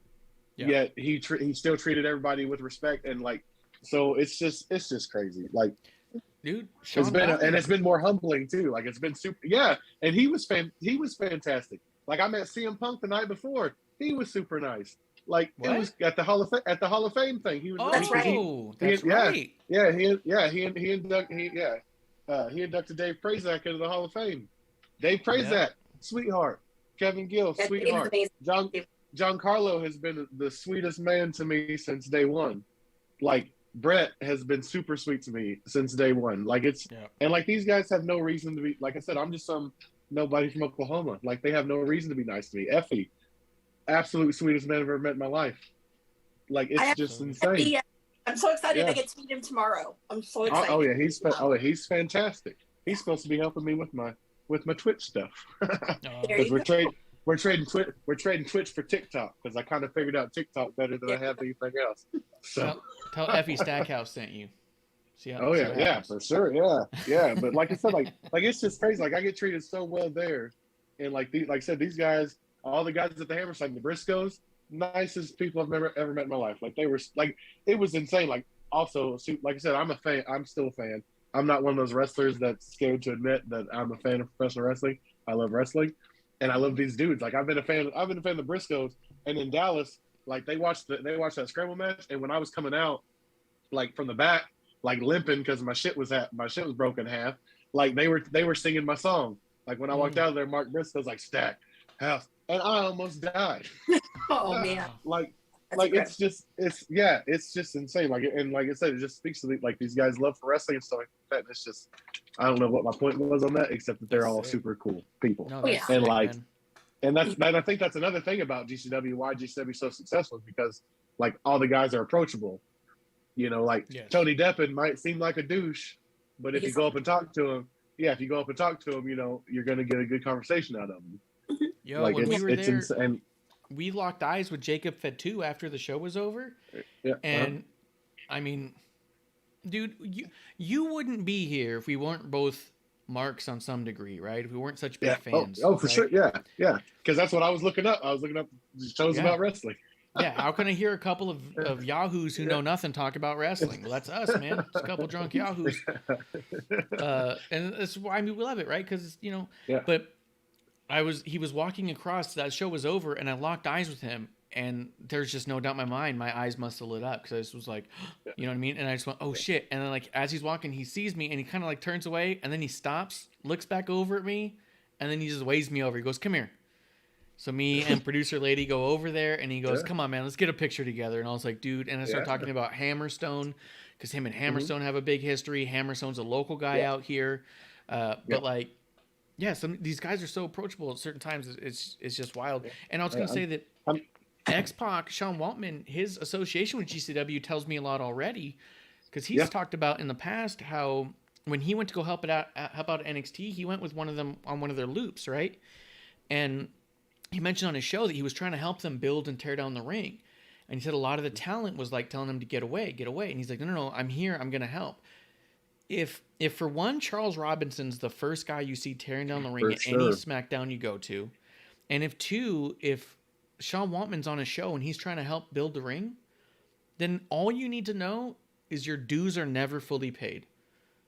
Right? Yeah, for sure. Like it's just insane to think that just because I mean, it's like you can be like a success in any industry and you still have to do stuff. Like I mean, actors that make millions of dollars, they still have to put in the work, you know, like they can't they don't just, I mean, I'm sure some of just show up and stuff's done. But like if Sean Waltman and Charles Robinson don't feel like they don't that they are bigger than it, if they don't feel that way, then there's nobody in my hometown that should feel that way. You know what I mean? Nope. It shouldn't be me and the promoter building and tearing down a ring if Sean Waltman's tearing down a ring in NXT. If Charles Robinson's tearing down a ring at SmackDown. If two dudes in the world have paid their dues, it's those two dudes. So the fact that Waltman has said, you know, building the ring, he goes, it helps you build character while you're building character. And I thought that was such a brilliant way to put that. And like, if that's how he feels and he continuously goes back and supports GCW, then that to me tells me all I need to know about GCW. You got a lot of hardworking, good people there, because he wouldn't associate himself with less, you know? It's like people lose people seem to forget that when you get to somewhere, when you start, you know, living your dreams and getting to where you're at, it's because you worked your ass off. So I don't understand the mindset of thinking that once you get there, like you're going to stay there by not working your ass off. Like if you got there by working your ass off, obviously in order to stay there, you need to work your ass off. Yeah. So yeah, like you said, if it's Charles Robinson's been reffing for 40 years or something like that at this point, probably 35, 40 years. Yeah, I think he started in 92, I think, if I remember correctly. What? Oh, I thought it was longer than that. I thought he was, I'm thinking that he's older, but X-Pac's been wrestling over 20 years easily. So like, if these guys can, you know, like you're saying, if these guys can do it, then anybody can do it. And I think that's something that's lost in wrestling is like, but it's just lost in the whole, it's entitlement, which is one of my biggest pet peeves in this entire life. And it is running rampant in wrestling right now. And I think that your shotgun to success is not based off of size alone. It's the size of your work ethic that's doing it. Let's keep it rolling. I don't know what Amanda's doing. I imagine she's grabbing some food or something. But let's talk a little Hammerstein. Right before we get into Hammerstein, because I'm gonna Conrad Thompson, Jeff Jarrett, My World, granular take this day moment by moment. Okay. Right on. Okay. GCW Hammerstein. You had a match in July. You had a title match in August. You then had Dallas in December. Now you have New York, January 23rd. When do you get the call that you're going to New York to begin with? And did you know what you were going to be a part of when you got the call? It was like early January, I guess, maybe 3 weeks before the show. Okay. Yeah, and like I get up and go to work at like 2 a.m. Yep. So I get up at 2 in the morning, and I have a message on my phone, and it was from Brett, and he said, "Can you come to Hammerstein?" And like it's my wife. I remember exactly what the day was. This is my wife's birthday, so it was the morning of February 4th. And like I wake my wife up at 2 o'clock in the morning because I'm like running around my house like a real nerd. It can't be February. But I mean January 4th. That's what I meant. January 4th. Okay. January 4th. And like it was like a Tuesday, I think. And like I take a lap around my house at like 2 a.m. because I was freaking out. And like it was nuts. And then I had to go to work and pretend like I didn't just get the biggest news of my life. Like it didn't matter what but no, to answer the other question, no, I did not know what I was doing until like later. Like I got like a gist of what I was doing, but I didn't find out the details of who I was doing and what I was doing with. Like I didn't know Hornswoggle was there until like before the thing. Let me slow you down a little bit. Two things I'm going to say real fast. One, I remember when I lived in New York for almost 6 years, and I got to see one concert in the Hammerstein, and I got a feeling as I walked up. And it was a concert. It was a band. So there was no ring in the middle of it. And I walked in there, and I remember looking around, and my mind is just flashing Ico Pro and WWE and Raw. And I just felt emotional because I was like, I'm here. I'm here. So to hear the text that, hey, can you make it to the Hammerstein? First off, it's like, fuck for asking. Of course. Like, what? This shouldn't be posed as a question. Like, I got 3 weeks. I can be there. Yeah. 100%. Like, yeah, don't ask. I had a really close friend of mine one time ask me if he could stay with me when he came to New York. And I said, I don't know if you're asking this as a joke, because that should have ended with a period. You know, and it's one of those things. Yeah. Can you make it to the Hammerstein? Yeah. You're asking as a joke, right? Yeah. Like, no. Like, Night at the Broxbury was like, no. And like, yeah, of course. Yeah. No. Yes. Okay, so you get that text. Can you make it to the Hammerstein? Then you know you're going to the Hammerstein. You said you knew part of what you were doing. Did they say we want you involved in Cardona's match, or what was the?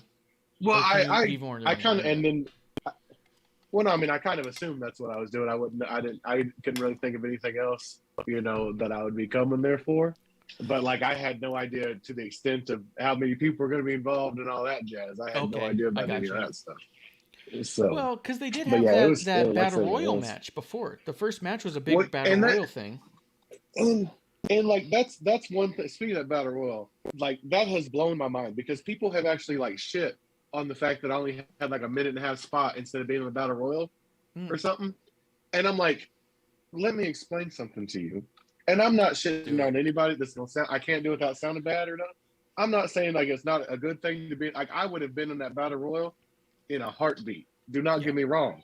But if I have to pick between being on the pre-show in a Battle Royal or being in a match where now my name is attached to Janela, Cardona, X-Pac, Marco Stunt, Hornswoggle, and X-Pac, I mean, even if I'm only out there for 1.5 minutes, I'm taking that every day. And like I said, and also, don't get me wrong, I understand that the match, there was too many run-ins, and like the show could have done without my spot, but I am eternally grateful that it was there. Like, okay. As a fan, I can admit that it was too much. Like, as a wrestling fan, I probably would not have been into it, if I'm being honest, but I will never not be grateful that it happened. I'll be honest. I think that it had the right amount. For me, that was the highlight of the night, is how many run-ins they had, because the story of Cardona is an asshole coming in and tearing down GCW. And that's what he was going for. And creating a wake of shit as he went. This was Cardona's comeuppance. Here was everyone he's ever wronged in GCW defending the honor of GCW right in his face. Fucking brilliant. And not only was that, it was the launching pad to X-Pac's return to the ring. Oh, fantastic. Fantastic. So I was hoping for maybe a 6-man, but you know. Oh, you're trying to get... I was hoping for maybe a 6-man, but it's okay. It's trying to weasel in. Tell them you got a 6X ref shirt. Yeah. Right. I'm trying to get a what was I saying? Joey X-Pac and me against Cardona. What did Kevin Gill called him? Brian Myers Cardona. Yeah, Brian Myers Cardona and Swaggle. Brian Myers Cardona. Yeah, that would be fantastic. You should pitch. You should go, hey, let's even the odds here and add me and Swaggle to this match. Yeah. Hey, that seems pretty even. You know, feels even to me, man. Hey, he hits surprise. He's a thick little man. Yeah. So, okay. He's a badass. Oh, and super man. He was super nice too. He was. Yeah, I can't say it was. Everybody was nice. So you get to Hammerstein. And you know, at this point, you're assuming you're in the Cardona scuffle, but you don't know a lot about it. Yeah. You're there a day before because you're there at the Hall of Fame. By the time you're at Hall of Fame, do you know what's going on yet or no?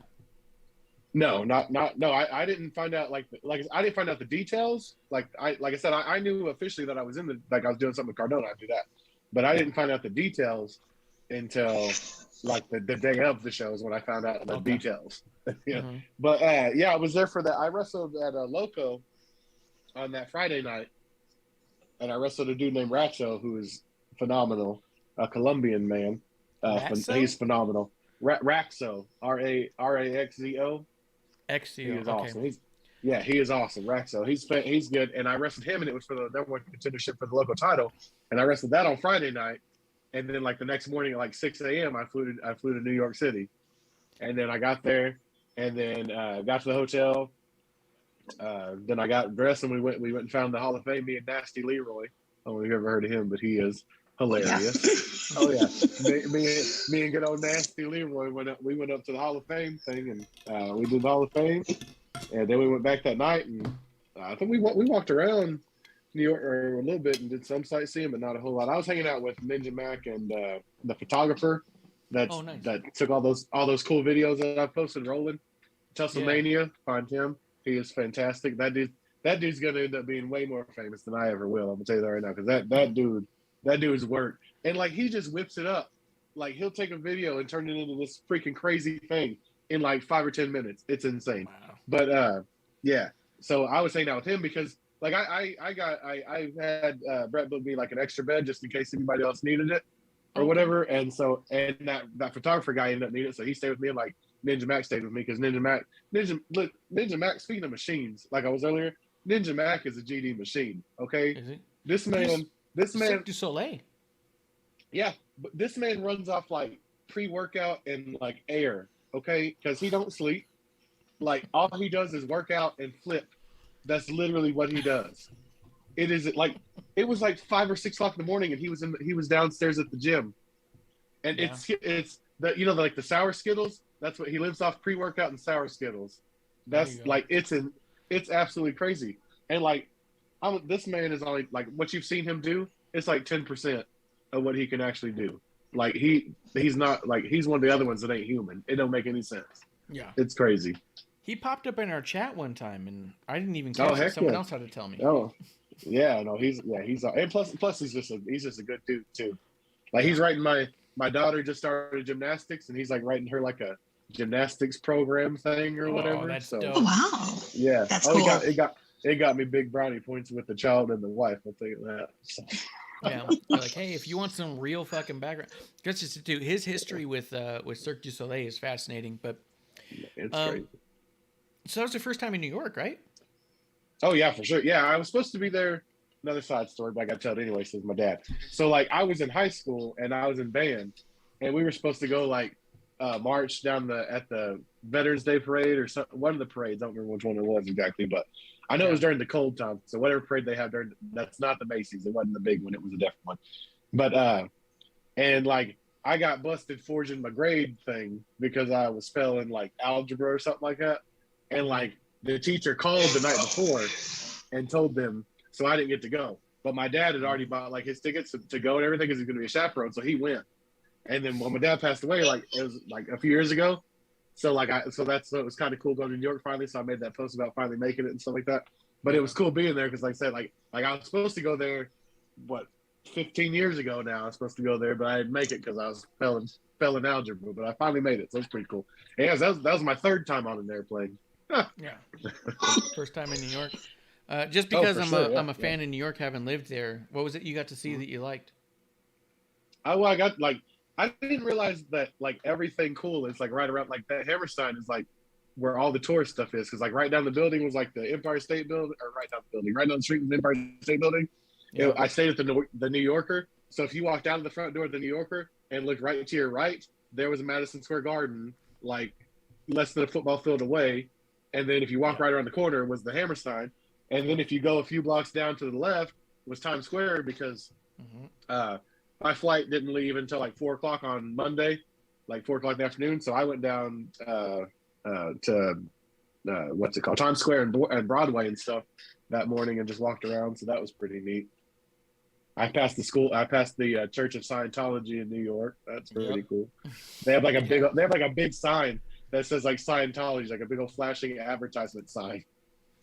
And I was not expecting that.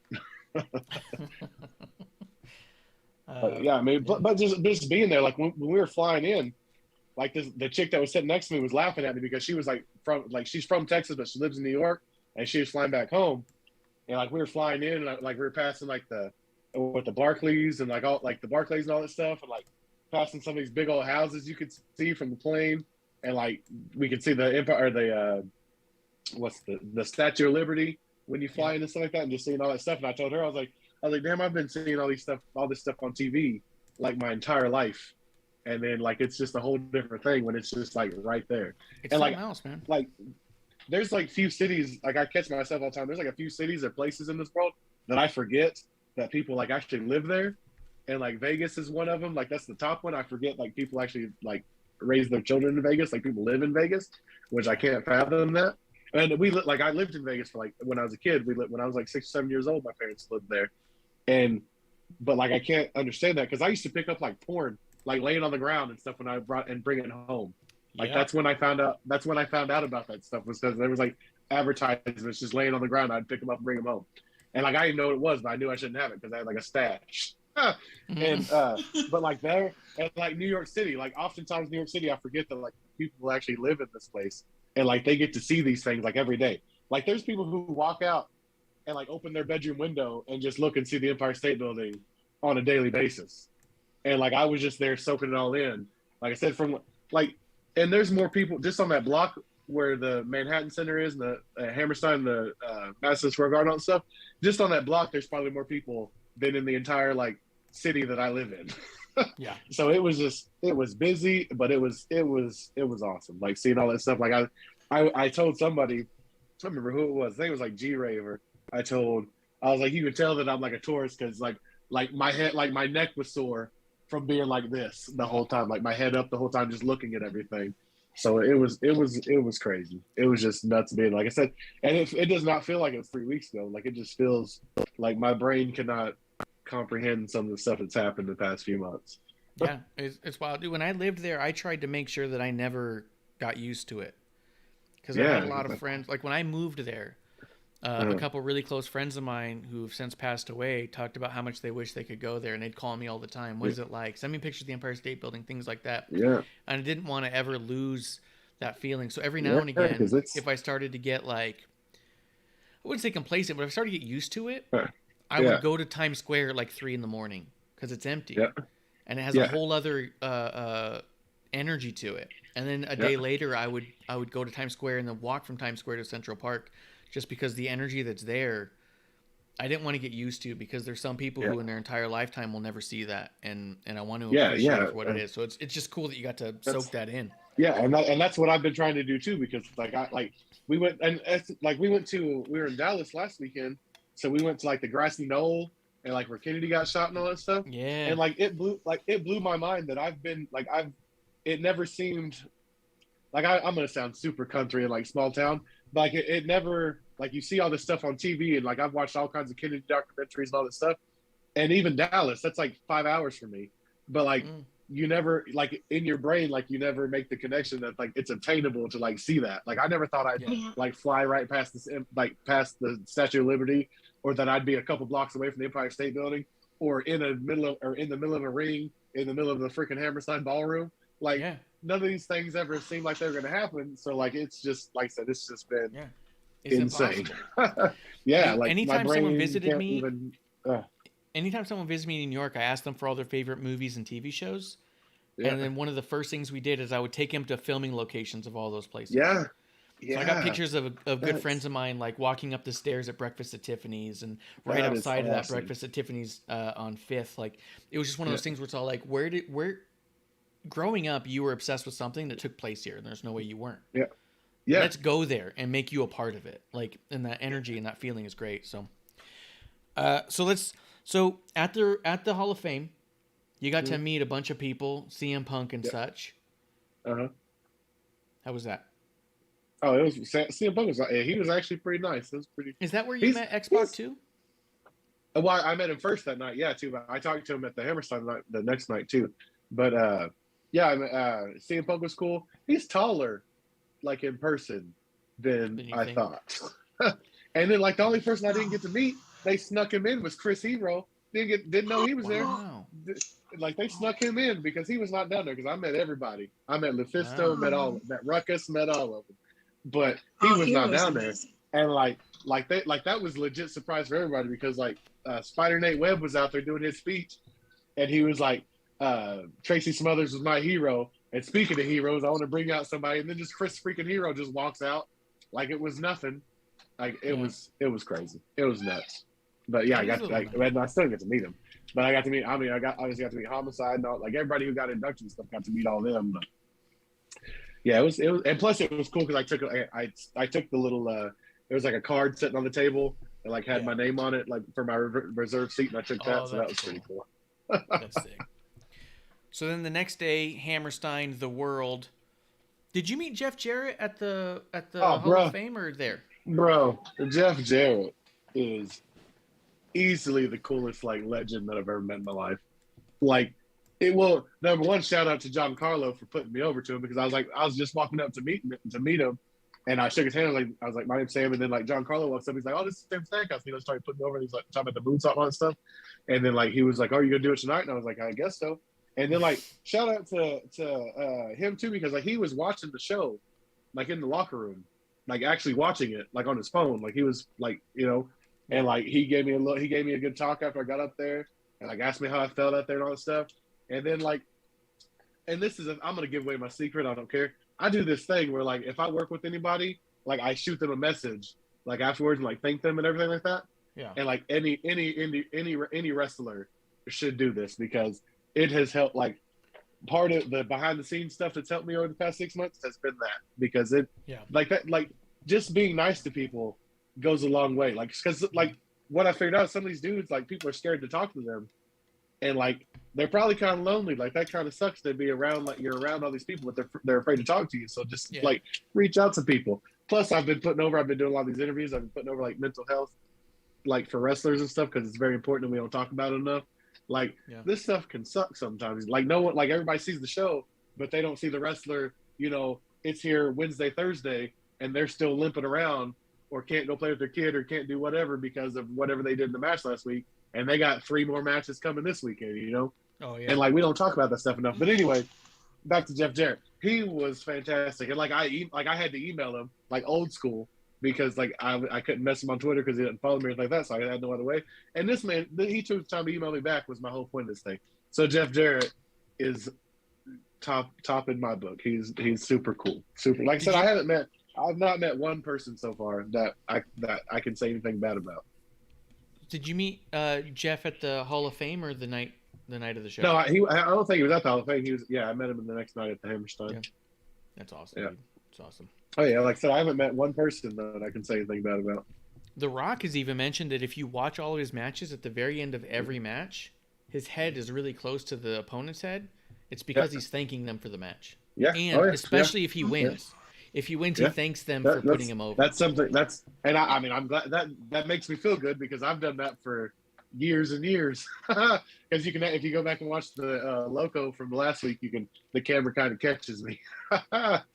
But I was pretty stoked on last Watch week. Watch any Rock match. Literally pick up any match by The Rock and watch. At the end of the match, he'll pin the guy and into their fucking ear. Just thank you for putting me over, that makes brother, me feel good because I've like I said, I've done that for years and years. That makes me feel good that I like because I like I said, like people don't understand how this just not even in wrestling, just in life in general.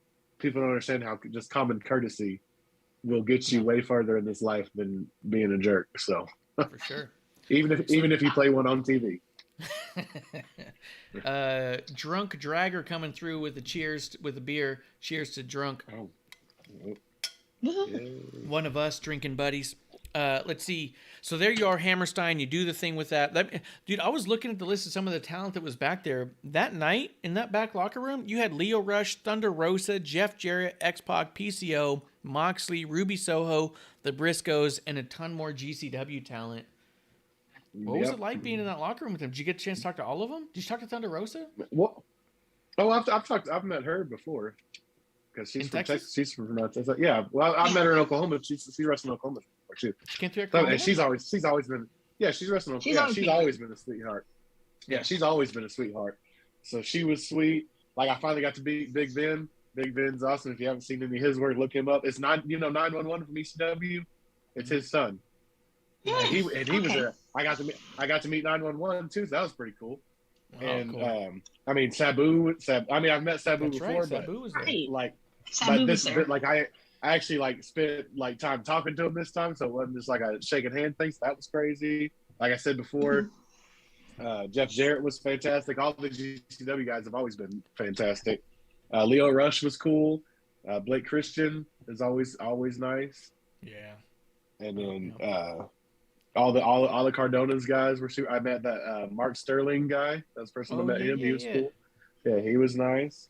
The other guy that does the Fight TV interviews, but he did Cardona's other podcast. He does like the story of Long Island or whatever. He did that with that guy that did that with him. I met him. He was nice. Yeah, like that guy. Hornswoggle. I mean, like I said, Myers. everybody. Brian Myers has said a few times he didn't want to do anything with GCW ever, but he was there that night. Yeah. How was he backstage? He was nice too. Yeah, and he went out there and did the spot with they did the Edge callback. Yeah. With the motorcycle helmet. Yeah.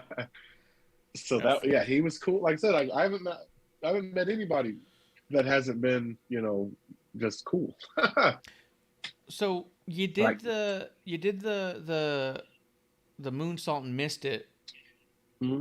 Oh, well, there's still stuff like before when I walked into that room, like when you walk in there, it's a short ceiling, and then like all of a sudden it's just like bam, this thing. And I made that step, and I was like in an instant panic attack for like 2 hours. Being honest, it was intimidating to walk in there, and like just being in there and like walking around, and like it was cool. I went into some back rooms and stuff because like my best friend Drake Gallows, follow him too. He's fantastic too.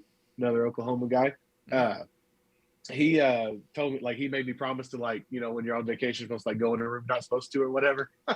So I was like walking around the back and stuff. But I got to actually meet Sam Roberts in person and talk to him. That was pretty fantastic. Right. So on your way to after Cardona in the title offense, Sam Roberts called you some fat kid.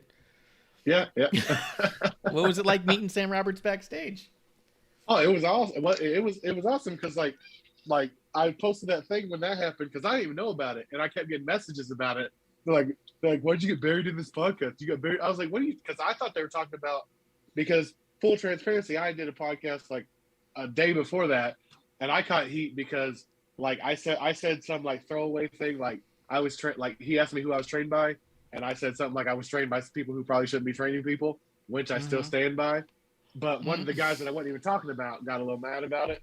But because like that's been my biggest problem in wrestling too. Another side thing is like, how that's like the first thing people ask. But I was trained in Oklahoma by people who nobody knows who they are or anything like that. And that's not a dig. Just that happens. There's people like that in every town or every city or every state, But that's true. Anyways, like just being in, back to what I said, just being in that building, like with all the history, because like I'm a big ECW guy. Like I love the first pay-per-view I ever watched live was an ECW pay-per-view.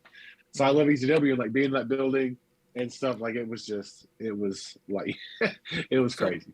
Like I looked at Spinner Fox wants to know what it was like meeting Atticus Kruger. Oh, he's surprisingly like soft-spoken, but he's pretty intense. He's pretty intense too, though. I guarantee in the next couple of years he's gonna be the top deathmatch guy that there is. Like he's definitely slated to take over for Nick when he can't go no more. If that ever happens, shit. Yeah, that's cool. So then let me circle back a little bit. Sam Roberts buries you in his podcast. He apologizes 2 weeks later on his podcast, and then you see him face to face backstage. You're 6'3". Sam Roberts is like 4'9". Yeah. Did you just shove him against the wall and say, "Hey, how about you reconsider"? Are we gonna get a Sam Roberts versus Sam Stackhouse match? Hey, I'm down for it. I'm down. No, I showed. I told him that I was like, we spoke on Twitter. We never met in person, so it was cool to meet. We talked for a few minutes. It was super cool guy. Like I said, I wasn't even mad about some fat kid thing. I was like stoked. Like it was another one of those things. I almost had to take a lap around the house. I was just stoked that Sam Roberts watched me wrestle. Yeah, I was just stoked that he watched me wrestle. Like, I don't care. I don't care what he calls me. I've been called way worse. So, but yeah, it was. So I didn't know he did the apology thing. I didn't know. I told him he didn't have to do all that. I didn't know he did it. And he goes 2 weeks later. Cool. Because the week later he was going to. 2 weeks later, Yeah. He did. He said that he'd put you over as being a really hard-working guy who's really making a name for himself and putting himself out there. Oh, that's cool. That's cool. I'll go back. I'll find the slip and I'll send it to you. But yeah, he put you over a couple weeks later. And he just shared the thing you posted on Twitter. So yeah. Thanks, Sam Roberts. Yeah. No, that's Sam what I'm saying. Roberts, Like good dude. some of these guys have been, and that's another thing. Like some of these guys have been so cool with like their, like you know that like those guys have to know that it means something when they press that retweet button or that heart button and stuff like that. And like to be able to, because I mean Cardona's got like 2.1 million followers, and he shared my pro wrestling tee store on his Twitter. Yeah, like that's. Like they like and being willing to do that, you know, for people, that speaks volumes of Cardona and Sam Roberts and all those guys like that. Like that's crazy. It means something. It does. Oh, yeah. So you also got to meet that night, which I believe is the first time that, from what I can tell, that you would have crossed paths with him. Would have been Moxley. This is fresh out of rehab. Was he just walking around backstage? Right. How was that? Yeah, I mean he was. I mean, you know, he wasn't like the most like outgoing person, you know, but I mean like he wasn't like a jerk or nothing like that, you know. I mean, you know, he's there to do his thing. Like the thing about the backstage of the locker room was like there's like a common one kind of where everyone like kind of was, but then like just to get to where the locker room that I was in with all the people with the Cardona match, you had to go up three flights of stairs, then over, and then down 2 more flights of stairs, and then there was the locker room. So like there was probably like 15 different locker rooms in the back, you know. So like because I have absolutely no idea when they stuck Nick Gage and that Tremont in there, no idea, because there was like a locker room that nobody was allowed to go into. No, there was a locker room that like I was standing on the stage whenever they were like whoever was going to come out. I had no idea who it was until I put it together. But I was waiting to hear what music played just like everybody else was. Because like I said, I have no idea when they snuck them in or how they snuck them in. So yeah, like it was the backstage area. It was awesome. And then there was like a whole locker room for all the guys in the Royal Rumble. And then you had to go down there and we had to get our blood pressure taken and all this stuff from the commission because the New York Athletic Commission. I thought the Oklahoma one was bad, but the New York City one is not great. Right on. Yeah. So Hammerstein was that awesome dream come true. Oh man, crazy. Yeah, I'm telling you, I just saw a concert there and I got choked up just before the show even started. Yeah. So I can't imagine seeing a ring in the middle and being like, I'm going to be inside of that. It still doesn't. Like I was telling my wife too. Like I think I said earlier too on here. I still haven't processed it. Like it just seems awesome. Because my buddy asked me today. Like he said that he couldn't imagine what I was thinking, like being because he knows what he was thinking watching it, and like what I was thinking being in the middle of it. And I started telling him, I was like, I don't remember what I was thinking. Like I was like it didn't go by nearly in slow motion like it does when you're like watching it, you know? Because when I watch it back, like it looks like it doesn't seem like it happened that fast. But like when it was happening, like I can't tell you what I was thinking. Like I just went out there and like I looked up and saw the people and my brain went blank, and I was just trying to make sure I didn't break my neck or land on the hornswoggle. Or die. or drop him. Yeah. Like that's Did you get to talk to Moxley backstage? I mean, we did like it was just like an introduction type thing. Oh, cool. Like I introduced myself and we shook hands and that was about it. Yeah. All right. I was just wondering. I mean, having him back is awesome. But like I said, he's healthy. Yeah, but like I said, like he wasn't. Like I said, I'm not saying like he was not like a jerk or nothing like that. Like I said, like he was. Yeah. And like he was like he might have been busy when I went up to him and all that stuff. Like he wasn't like standoff or something like that, you know. Like he took the time to shake hands and introduce himself and all that stuff, you know. I was even speculating before, I don't remember when, but I was even saying like I wouldn't be surprised if at this point Moxley being back and being healthy, if he wouldn't be a little more introverted and closed off and maybe even showing up right before he's got to go out just to kind of protect his health right now. You know what I mean? Like he's got a transition to go through. Yeah, well, plus he doesn't seem like the most outgoing person ever, anyway. So there's that too. Yeah, just to start with. Yeah. So. So GCW Hammerstein, huge, massive event. Then you fast forward, a week and a half later, from January 23rd to February 4th, your local wrestling in Houston, Fight Club 2, GCW versus Local. You take the title off of Dante Leon, and you're currently now the Local Wrestling Champion. And you're representing GCW there again. This is what, 1, 2, 3, 4. That's the prettiest belt versus my life. You're 5 or 6 matches into GCW, and you just stole that championship right off of local hero Dante Leon in the name of GCW. I did. I know it's not the GCW championship, but that's a notable moment. Representing GCW, you took the world title of a major promotion there in Texas and claimed it for GCW. I'm not saying to go Hogan on this, but you might as well spray paint GCW right on that fucking face. Oh, hey, I'm gonna say if there's anywhere that I love equal to or more than GCW, it's Loco. So I can't do that. Like I was representing GCW, but all the fans and everyone knew going in that as soon if I won that belt, like it's all Loco, daddy. Like if it ain't Loco, it ain't fire. Baby. That Loco, like that place is awesome. Okay, it's my favorite. Like I cannot. Oh my goodness. Like the guy I wrestled there before we went to New York, the Friday before I went to New York. Like he was still making fun because after the match or whatever, like I was in the ring and I was like, I love this place, and it was not like I just got caught up in the moment because like I said, like I've never had a connect. Like I've had a connection with fans in Oklahoma, but not like it is down there. Like just all the GCW shows I've been on, and even in Vegas, like it was a good connection. But like in Houston, like it's just like I said, like this. I'll be there. My first Loco title defense on Saturday against ASF. I'll be there for that, and that's only my sixth time I've ever wrestled in Houston. And like I said, it took me like technically it depends on how you look at it. Like if you look at the GCW versus Loco shows as Loco shows, then I've wrestled at 4 Loco shows. But if you don't, I've only wrestled at 2 Loco shows, and I'm the champion now. So, and it's literally only because I'm only the 3rd champion ever because it was Sadika. And then Dante Leon beat Sadika somehow. Have no idea how that happened. And then I somehow beat Dante. So it's a pretty small title history to be a part of, but it's a great one to be like Sadika and Dante Leon. Those are becoming 2 pretty big names to be a part of. And Loco's becoming like a place where like names and stuff are starting to get to and stuff like that. And GCW is becoming a place where names and stuff are trying to get to. Didn't Jeff Jarrett do a show with Loco? Wasn't Jeff Jarrett at that same Local show that you won? No, he was in a show because I'll be on a show with him next week. Matter of fact, in Dallas. Yeah, he'll be in Dallas on the night. It's the 19th.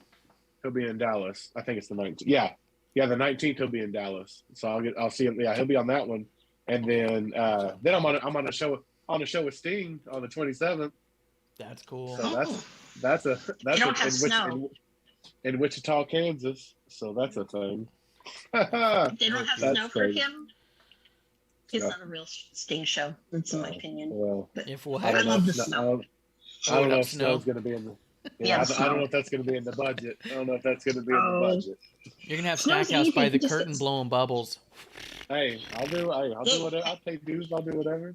I'll climb up there. I'll climb up in the rafter and just drop down little snowflakes. Or shave some soap. Yeah, shave some soap. Yeah, see. Yeah. Whatever we gotta do. Whatever we gotta do. There you go. That's awesome, man. And I know it's legit. Yeah, in just a couple months, you went from GCW debut to taking the title off of someone under the name of GCW, and had a shot at the GCW title. Incredible. And the consensus has been that we had the match of the night. I'd like to point out on that show, which is insane. Like people who get paid to do this, like get paid a livable wage, said that we had the match of the night because I had to go into like a room in Dallas and cry for a second. So because people like it's been insane. Like and we had good chemistry. Like the match was good. The fans were into it. That place was. It was literally like 28 degrees, and I'm not exaggerating, in that building.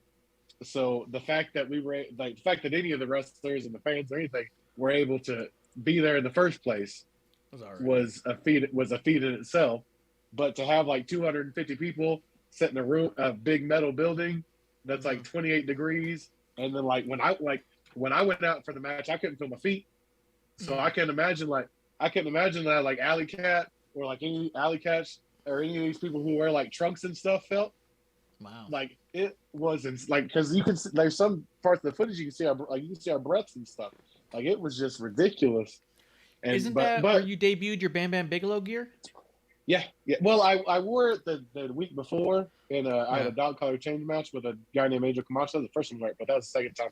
That was the first time it was on like a big stage, and I think the gear might be more over than I am. So, which is fine with me. Amanda, any questions that you had for Sam Stackhouse about any of these events coming up? Or oh my God! You know what?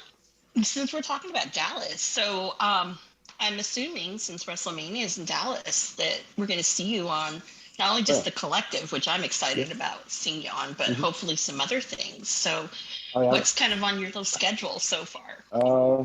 I've got if you can tell us.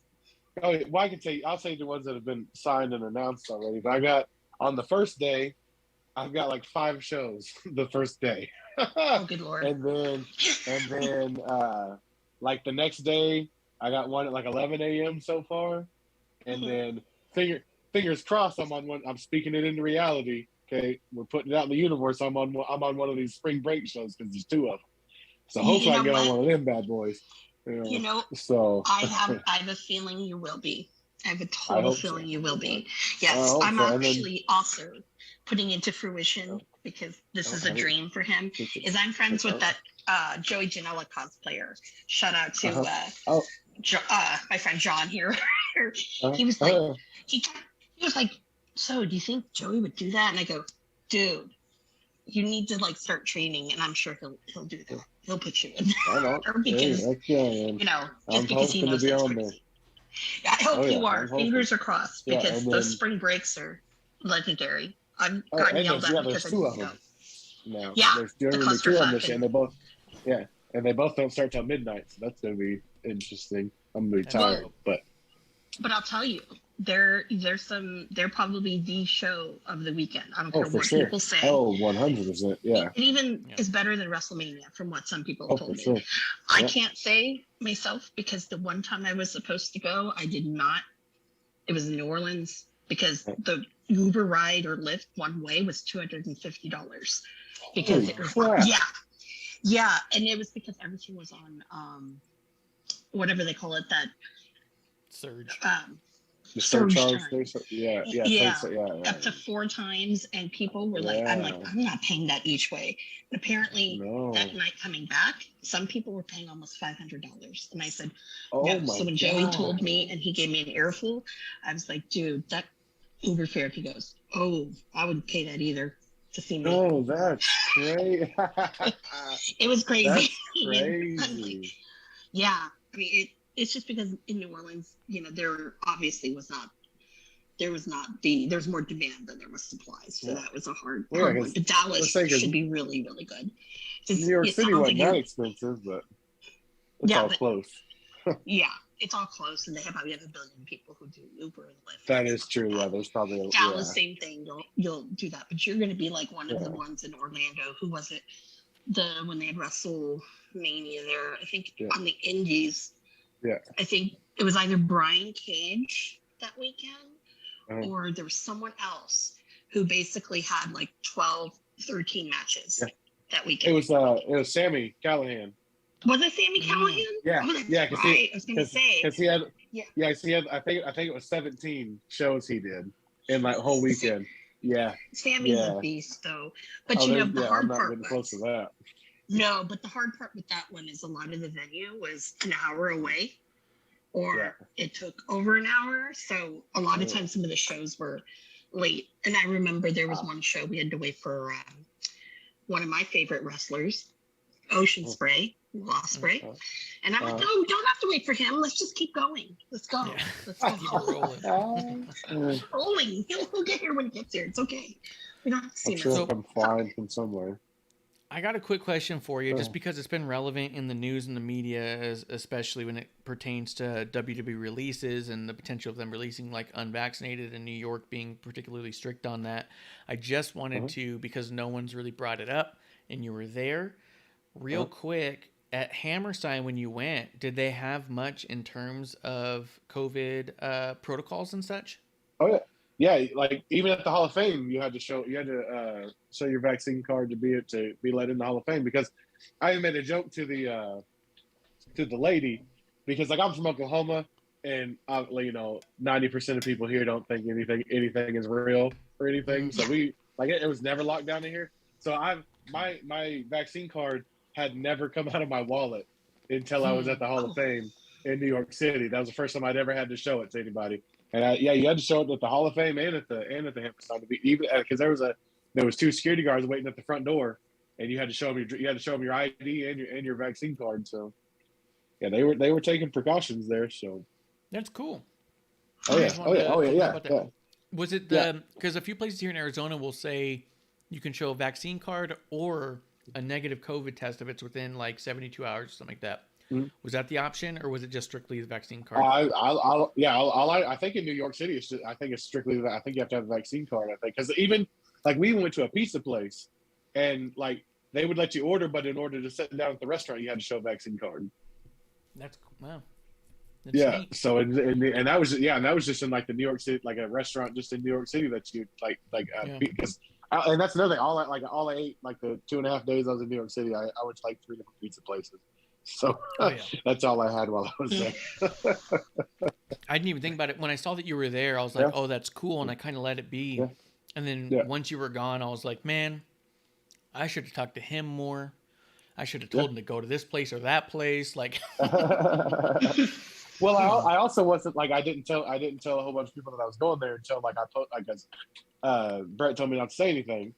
So then I didn't post until I got the okay from him. And as at the Hall of Fame the night before, that's when most people found out I was there. Yeah. Because before that was just people who I had to tell because they had to give me rides and stuff like that. And too, like when I think about it, I saw you post a picture of Hammerstein and I was like, that's really cool. But it didn't occur to me that you weren't announced for the show. You know what I mean? Yeah. Like I didn't piece that together. It was a surprise. Yeah. I was oh, how cool. Sam's out there. That's dope. And I kind of my first announced match, that Loco Championship match last week, that was my first announced match. That's the first time I've ever had, like, because that was my fifth GCW match. But it was the first time that I'd ever had like a graphic and been announced. Wow. So because like even when I did that scramble, it wasn't like an announced match or anything like that. And then obviously the Cardona stuff wasn't announced. That first time wasn't announced because I didn't even plan on wrestling in the first place.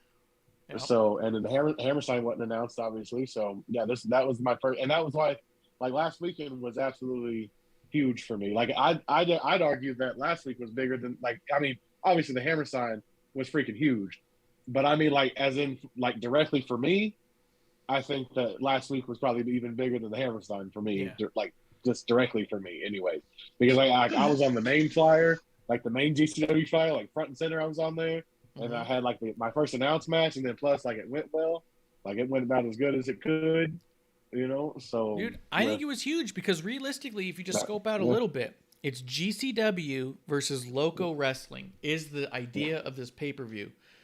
Yeah. You went in there representing GCW and took left the top title. Of Loco. Yep, you left the champion of Local Wrestling under the umbrella of GCW.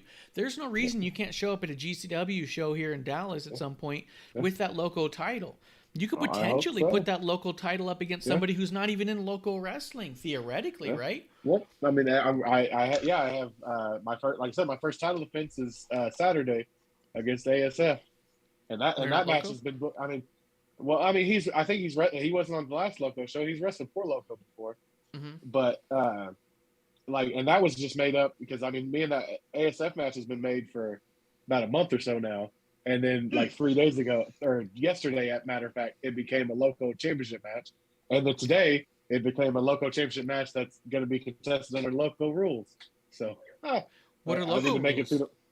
I just mean it's basically no rules. It's like, you know, it's basically like that's just their version of like how GCW is. Yeah. You know, that's because at Loco, like every match isn't like that. Like there's count outs and like disqualification stuff at Loco, unless it's a Loco rules match, and there's no count out, no DQ, stuff like that. So even Loco has DQs. Yeah. Oh yeah, we got DQs at Loco. Yep. Unless it's I just think it's amazing, dude, because you're now representing GCW as a champion in someone else's promotion. You are, in a lot of essence, sort of like an NWO, or even like how Taz was ECW champion while in WWE. Yeah. You're a GCW representative taking titles from other promotions. It's just dope, man. It's a really cool spot to be in. It's insane, man. It is Faptina is in the chat. She says New York has the best pizzerias. Stackhouse needs a protective mask. None of them tacks in the face. Yeah, did you get thumbtacks in your face, man? I have. Yeah, it wasn't great. I wouldn't recommend it. Yo, speaking of that, like that spot more than anything in my entire life has made me feel like there might be something wrong with me because tell me why. It wasn't until I went back and watched the match and like the commentary put over the fact that I could have poked my freaking eye out. Like I didn't even think about that when we were talking about this match. And like my dumb self volunteered to take a curb stomp in the thumbtack. Not one time was I like, dang, that's kind of close to my eyeballs. Didn't cross my mind not one time until like after I watched the match back and I heard the commentary talk about it. And I was like, I might be stupid. Like there might be something wrong with me because I didn't even think about it. Didn't even cross my mind. And then a few weeks ago, a few weeks ago, I thought it was a good idea that like homeboy grabs my hand and like we had a bunch of tacks on a table, and like I thought it was a good idea for him to throw my hand into it. Not a good idea. Not a good idea. It was a bad idea. No. It was a bad idea. No. I can admit that was a bad idea. That's I like the idea of you watching the match back and commentary and being like, that was like 1.5 inches away from his eyeball, and you just kind of go, oh shit, it was. That's literally what happened. Like I was sitting next to my wife at like the hotel the night after, the later that night, and I was watching it, and like I paused it, and I just stood there, like I just stared there for a minute, because I came to the realization that I didn't even think about that, like didn't even cross my mind whatsoever that like one of those could have stuck in my eyeball. And then once I thought about it, that's all I could think about, because then I saw like in my brain, I saw like the thumbtack like in my eye, like moving with my eyeball. It wasn't great visualization. Yeah, but like I didn't even think about that. Didn't even think about it. Insane. And then we've done like the fireball stuff. Didn't think about how the fireball could affect my beautiful face. Didn't even think about it. Word. Who threw the fireball at you? My best friend that I was putting over earlier, Drake Gallows. And in that same match, he's also the same one that curb stopped me onto the thumbtacks. I've also there's also a video out there of me taking a curb stomp onto a running treadmill. So I saw that's the thing that happened too. Yeah. Took all the skin off from like there to there. Took all the skin off. Yeah, it was terrible. It was terrible. My face was fine, but my elbow was jacked up. Well, you don't need your elbow. It's okay. No. If you need any advice on fireball throwing, I would ask Jeff Jarrett or Jerry Lawler. No one knows more about throwing a fireball than Memphis I need Wrestling. to, because I messed it up, because like when I got my comeuppance on him or whatever, we were on top of a ladder, and like I climbed my fat stuff up there, and like I'm kind of lower than him, so I like the paper stuff, and I go to throw it up, and like in the transition from like down here to up here, it caught my beard on fire too on the way up to his face. Oh no! So like he's selling it, and then at the same time I'm like doing this number to try to put my face out while he's taking a bump down to like a board that was covered in barbed wire or something stupid like that. But well, when you see it was Jeff crazy. Jarrett at the show in Dallas, you pull him aside and say, you got some questions about fireballs, because you know Memphis Wrestling, and you know nobody knows fireballs better than Memphis Wrestling, and then I want you to shoot me a quick message and let me know what he said. I'm gonna do that, because I learned last week that I've been buying the wrong razor blades my entire wrestling career. Really? So everybody, been buying the wrong ones. just been jacking myself up with the wrong ones. I didn't realize there was ridiculous. A particular one that you guys use. Yeah. You're supposed to get the double-sided ones, apparently. Oh. Not the thick one-sided ones like I've been using for 12 years. So I'm just gonna say the fact that you have been exposed to Jeff Jarrett now, I want you to just soak in for a second. There may not be a single human who knows more about wrestling in the world than Jeff Jarrett. And I don't say that lightly. And I don't know stuff. Maybe. Chris Hero knows a lot, but Chris Hero doesn't know as much as Jeff Jarrett. I don't believe that for a second. Because what Jeff Jarrett's done that no other wrestler you're going to talk to has done that's true. Is start and run and work a promotion. He grew up with his dad running Memphis with Jerry Lawler. He was sitting in his fucking living room when Jerry Jarrett and Andy Kaufman are hashing out what they're going to do. No one knows more about this business in the world than Jeff Jarrett. If you have any questions, that's the guy you go to. And you know what? I bet you anything, he's happy to pass it on. Because you know what Jeff Jarrett is he's the original outlaw. I'm telling you, he was nice, man. You are blowing my mind. I didn't even think about that. I should have asked so many more questions when I met him the first time. Because we talked, he was probably willing to. I messed up. He's the one guy that I think that I want to talk to more than anyone else in wrestling, because me being just an obsessive Andy Kaufman guy, I crave and rarely ever get something nugget, story, anything about Andy Kaufman that I don't already know. I've been consuming Andy Kaufman knowledge at this point for almost 20 years. I almost never hear something I didn't already know about. Jeff Jarrett has Andy Kaufman stories that I don't have, and I want them. Well, I'm just a big sucker for learning stuff from people who did the things. I always say this. I'm a fan of I might not even be a fan of whatever sport it is like that, but if someone's the best at it, I'm a fan of them. Mm-hmm. And that's to pro wrestling. Jeff Jarrett is that guy. He's been around everywhere. He's met everyone, been everywhere, done everything there is to do, and like I said, he was super cool, so he probably is willing to bestow some of that knowledge upon people, and that's another one of these things. Not to go on a tirade or anything, but that's one of the biggest things that I feel is being lost, not just in wrestling, but just in general. Because you know what I would give to just be able to go sit and listen to old people tell me how the world was, and stuff like that, and people but wrestlers, the egos and stuff are so bad that it doesn't allow them to do that. And I would love to sit. I love they call it the learning tree or whatever. That's my favorite. That's my favorite place to sit, because I'm not a teacher. I'm not good at training people and stuff like that. I have just about zero interest in that.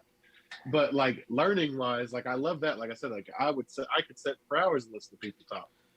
And because I got to go to. But if I was you, when Jeff Jarrett is in Dallas, offer to drive him wherever he's got to go. Do you need to ride to the airport? Yeah. You need to ride to the hotel? Because if you can get that extra 10, 15 minutes, 20 minutes, 30 minutes, whatever it is, to just pick his brain a little bit. Hey, I did this thing, it didn't go well. How would you have done it? You know what I mean? Because I got to, when we were in Vegas, I got to go to dinner with, it was me, Brett, Effie, Ricky Shane Page, Jordan Oliver, and Ricky Morton. And I got to sit there for 2.5 hours while I ate the most expensive hamburger I've ever had in my life at the fanciest restaurant I've ever been to in my life. Mm-hmm. I got to sit there for 2.5 hours listening to Ricky Morton tell him and Ric Flair stories. Yeah. And it took me 5 minutes to realize that those two men have lived more in one night than I will ever live in my entire life. Even if 10% of what he said was true, just 10% of it was absolute insanity. Yeah, just absolute insanity. So I can't imagine and he wasn't in it when he was a kid. Jeff Jarrett's been around this stuff since he was born, so I can't imagine the stuff he probably saw those same stories that Ricky Morton was telling me, but from a different angle. Yep. And he grew up and his hero was Jerry Lawler. Yeah, that's crazy. Imagine that. Because when you think about it, by the time we're watching Jeff Jarrett, he's in the ring and Lawler's a dude on commentary. But Jeff Jarrett grew up in the business so much that his hero is he's watching Jerry Lawler every night and learning a little bit more from him every time. He's the brain you got to be picking. So I'm telling you, you got questions about fireballs, razor blades, hardcore matches. Because the other thing, Memphis, bar none on any other territory, had more hardcore style matches than any other territory, and he was involved in them and saw them. But they didn't call them hardcore matches. They were like concession stands, empty arenas, bunkhouse things brawls, like that. Bunkhouse brawls, yeah. all those things. Jeff Jarrett, he calls himself the original outlaw right now because he's watching what all these quote outlaw wrestlers are doing, and it's shit he's been doing since he was a kid. You know, like it's not bad. And you know who else? Who's like newer that has the most fantastic wrestling brain that I've been around so far is Effie. If you ever get a chance to like just listen to Effie talk, like the business side of wrestling and just how it all works and stuff, like just on his Twitch, like that's the reason I watch him. Like, was it Monday Not Raw or whatever on Mondays? That's why I watch that, because he just passes out like priceless, like he passes out knowledge that you got to pay like some dudes who were on TV for a hot cup of coffee, $50 on a seminar to tell you. And he just gives it, he's just talking about it on Twitch. And like, it's the business mind of it. And that makes sense why him and Jeff Jarrett gravitated towards each other. It makes sense because like I said, like business wise and stuff, Effie he's got to be the smartest, like current, like guy in like indie wrestler that there is, like when it comes to wrestling business. And if I could combine that, and because I've learned so much from him the past few months, if I combine that with learning from Jeff Jarrett, man, dude, I'm telling you, here I come. No, I'm just kidding. If there's one learning tree to get under right now that you have access to me, it's Jeff Jarrett. Everyone else has their own perspectives, but no one's got the perspective of Jarrett. Fab Tina's in the chat saying it's mature, now I'm stoked for next not week. Old. Yeah, dude. Oh, pardon. Yeah. If you get any Andy Kaufman stories out of that, you make sure you give them my way. There was a 16-year-old in that scramble match I did. I'm old now. I'm only 30. I'm only 32, and I'm old.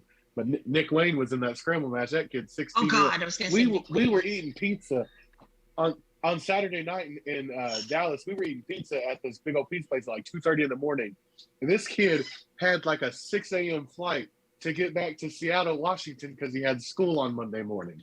Yep. After he just wrestled 2 nights in a row on pay-per-view. And like he was supposed to be on the Hammerstein show and bad things happened. But like it's insane. Yeah, it's insane, man. Yeah, we were at a bar. Go ahead. I cannot imagine. I just cannot imagine doing that and then having to go back to school on. I can barely do this on the weekend to go back to work on Monday. Right. And they pay me to be there. Like I can't imagine going back to school. Like he has to, like if he's not the most popular kid in school, and it's probably not because he probably doesn't even tell anybody. Yeah. Like he probably just goes and lives it. And this kid, like I'm gonna tell you right now, he's gonna be trouble. He's gonna be some trouble. Cause that kid, like we went to this place called Serious Pizza, and like it's like they have like 30-inch pizzas. Okay. This kid had like 6 slices. Like he had like 4 different people's pizzas, and like cause he bulking, okay, that kid's gonna be a problem for people in a couple of years if he gets jacked up too, because like Will Ospreay is his dude, so if he gets jacked up, that's like a Will bad Ospreay one to follow. That kid's gonna be trouble, man. Yeah, he's gonna be trouble. Nick Wayne. We were at a bar a couple weeks ago, and you realized the bartender we had was born 3 months after 9/11, and we're like, wow. You weren't even alive for this, and you can't even drink. We ended up talking to that guy for a while, a hot minute, just being like, what did they teach you in school? What did they tell you about this? And telling him what it was like to live through it. And we're both like giving each other perspectives that neither of us had ever really seen. But it was crazy because also like I'm being served a beer by a kid who can't buy a beer. Drink it. Yeah. Buy one. Yep. And who was literally born after 9/11 happened. So he has no cognitive ability to understand what the world was happening, what it was like in that atmosphere. So we were all, because it was like 3 of us and this guy and this kid, and we were all telling our stories about 9/11. He was like, it was blowing his mind. Yeah. He didn't realize that it was like that at all. Like the page and a half he had in his history book. So yeah, dude, those kids pick their brains too, because they have a perspective you don't have either. Oh, for sure. Well, I was blown that chick in at the airport with me or whatever. because like I was telling her, the last time I flew was before 9/11. So like the last time because I wanted to be the whole reason the first time I flew was because I wanted to be a pilot. Like we lived close to the airport, and like when they flew over, I could name what kind of airplane it was, what company it was. I could tell you all kinds of stuff about it. So my dad just booked us a flight to fly from Tulsa to Dallas and back. And needless to say, after that, I didn't want to be a pilot anymore. But like, and that was like 1998 or something like that.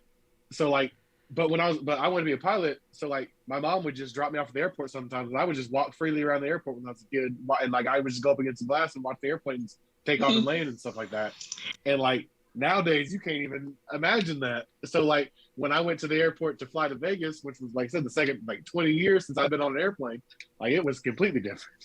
Oh yeah, but it's yeah. I mean, it's crazy. It's crazy. Drunk Joggers in the chat says that kid was so lost. I think it might be my buddy who was there with us, if I can tell from that Nordic symbol there. So, yeah, Stackhouse voting matters was a fun topic. Yeah, that's him. He was there. We were talking about the concept of voting for my generation versus other generations. It's something we'll get into another time. It's complicated. Stackhouse, it's been awesome having you here to have a drink with us. I really appreciate you coming through. Like I said, since we saw you debut in GCW, and I mean, it goes back, like we've said, further. 3 years ago, and a couple of my drinking buddies, Clump and Kev, said, we're going to do a podcast because we talk so much about wrestling, and we dig deep, and we talk about psychology, and we approach this stuff from the same degree that all the journalists do, except we don't call ourselves journalists because we're not pompous. And we're just as right as they are. They're just as wrong as we are. So we decided we're just going to get together, have some drinks, and talk wrestling. And there we are. First time we're launching, talking about WrestleMania, and who comes through the chat but Sam Stackhouse, this random indie wrestler from Oklahoma. And we thought, how cool is this? We got an indie wrestler who already digs the show, and you've not wavered. You've been in the. You were there for almost like you didn't miss an episode for like 6 or 7 months before your work got crazy. Yeah. And to see almost 3 years later, where we're at, where I'm working on other podcasts. I got to work with X-Pac. So did you. You know what I mean? That's awesome, man. Yeah. The idea that we've because like I was delivering laundry. I was doing double 53-foot trailers from Tulsa, Oklahoma City and back, and unload. I had to unload both of them and load them all back up, and it was dirty and gross and nasty. And like I said, I appreciate you guys because you guys got me through a lot of late nights that I wanted to just throw all them carts and shit on the ground and like freak out because it was all gross and dirty and cold or hot in that warehouse and stuff like that. And like it's because it's really actually pretty kind of cool because like I said, I literally just typed in pro wrestling and Twitch and happened to find you guys on your first show. And then, now 3 years later, stuff is just crazy. It's nuts. We're doing our thing and you're doing your thing. Now now I can't fathom delivering laundry. Are you completely done with the laundry? Yeah. I don't have to drive. I haven't driven the truck. I got to quit driving the truck a few months ago. So is this strictly based off of your, are you full-time wrestling? That's your only income? I have that and then like the stickers and everything else. I mean, the stickers have been surprisingly good, but I have a BS job that I go to sometimes, like at a restaurant, but that's about it. And then it's just wrestling. But I mean, I'm almost like I'm making more from doing the stickers and the wrestling and stuff like that than I am doing that. So I'm almost to where I don't even do that anymore. So it's getting. So you're done with the trucks for now, yeah. Because me and my wife, bless her heart, we made an agreement like whenever the first stuff first started coming that I could give it a year because like I saved up money and stuff like that and I gave it a year to not be in the truck anymore. So now and it's been working out. So and that's all because of the like I said, that connection I got with the fans immediately somehow, and it's just been crazy. That's incredible. I love that. I passed 10,000 or 10K on TikTok the other day, so now I'm in the creator fund on there.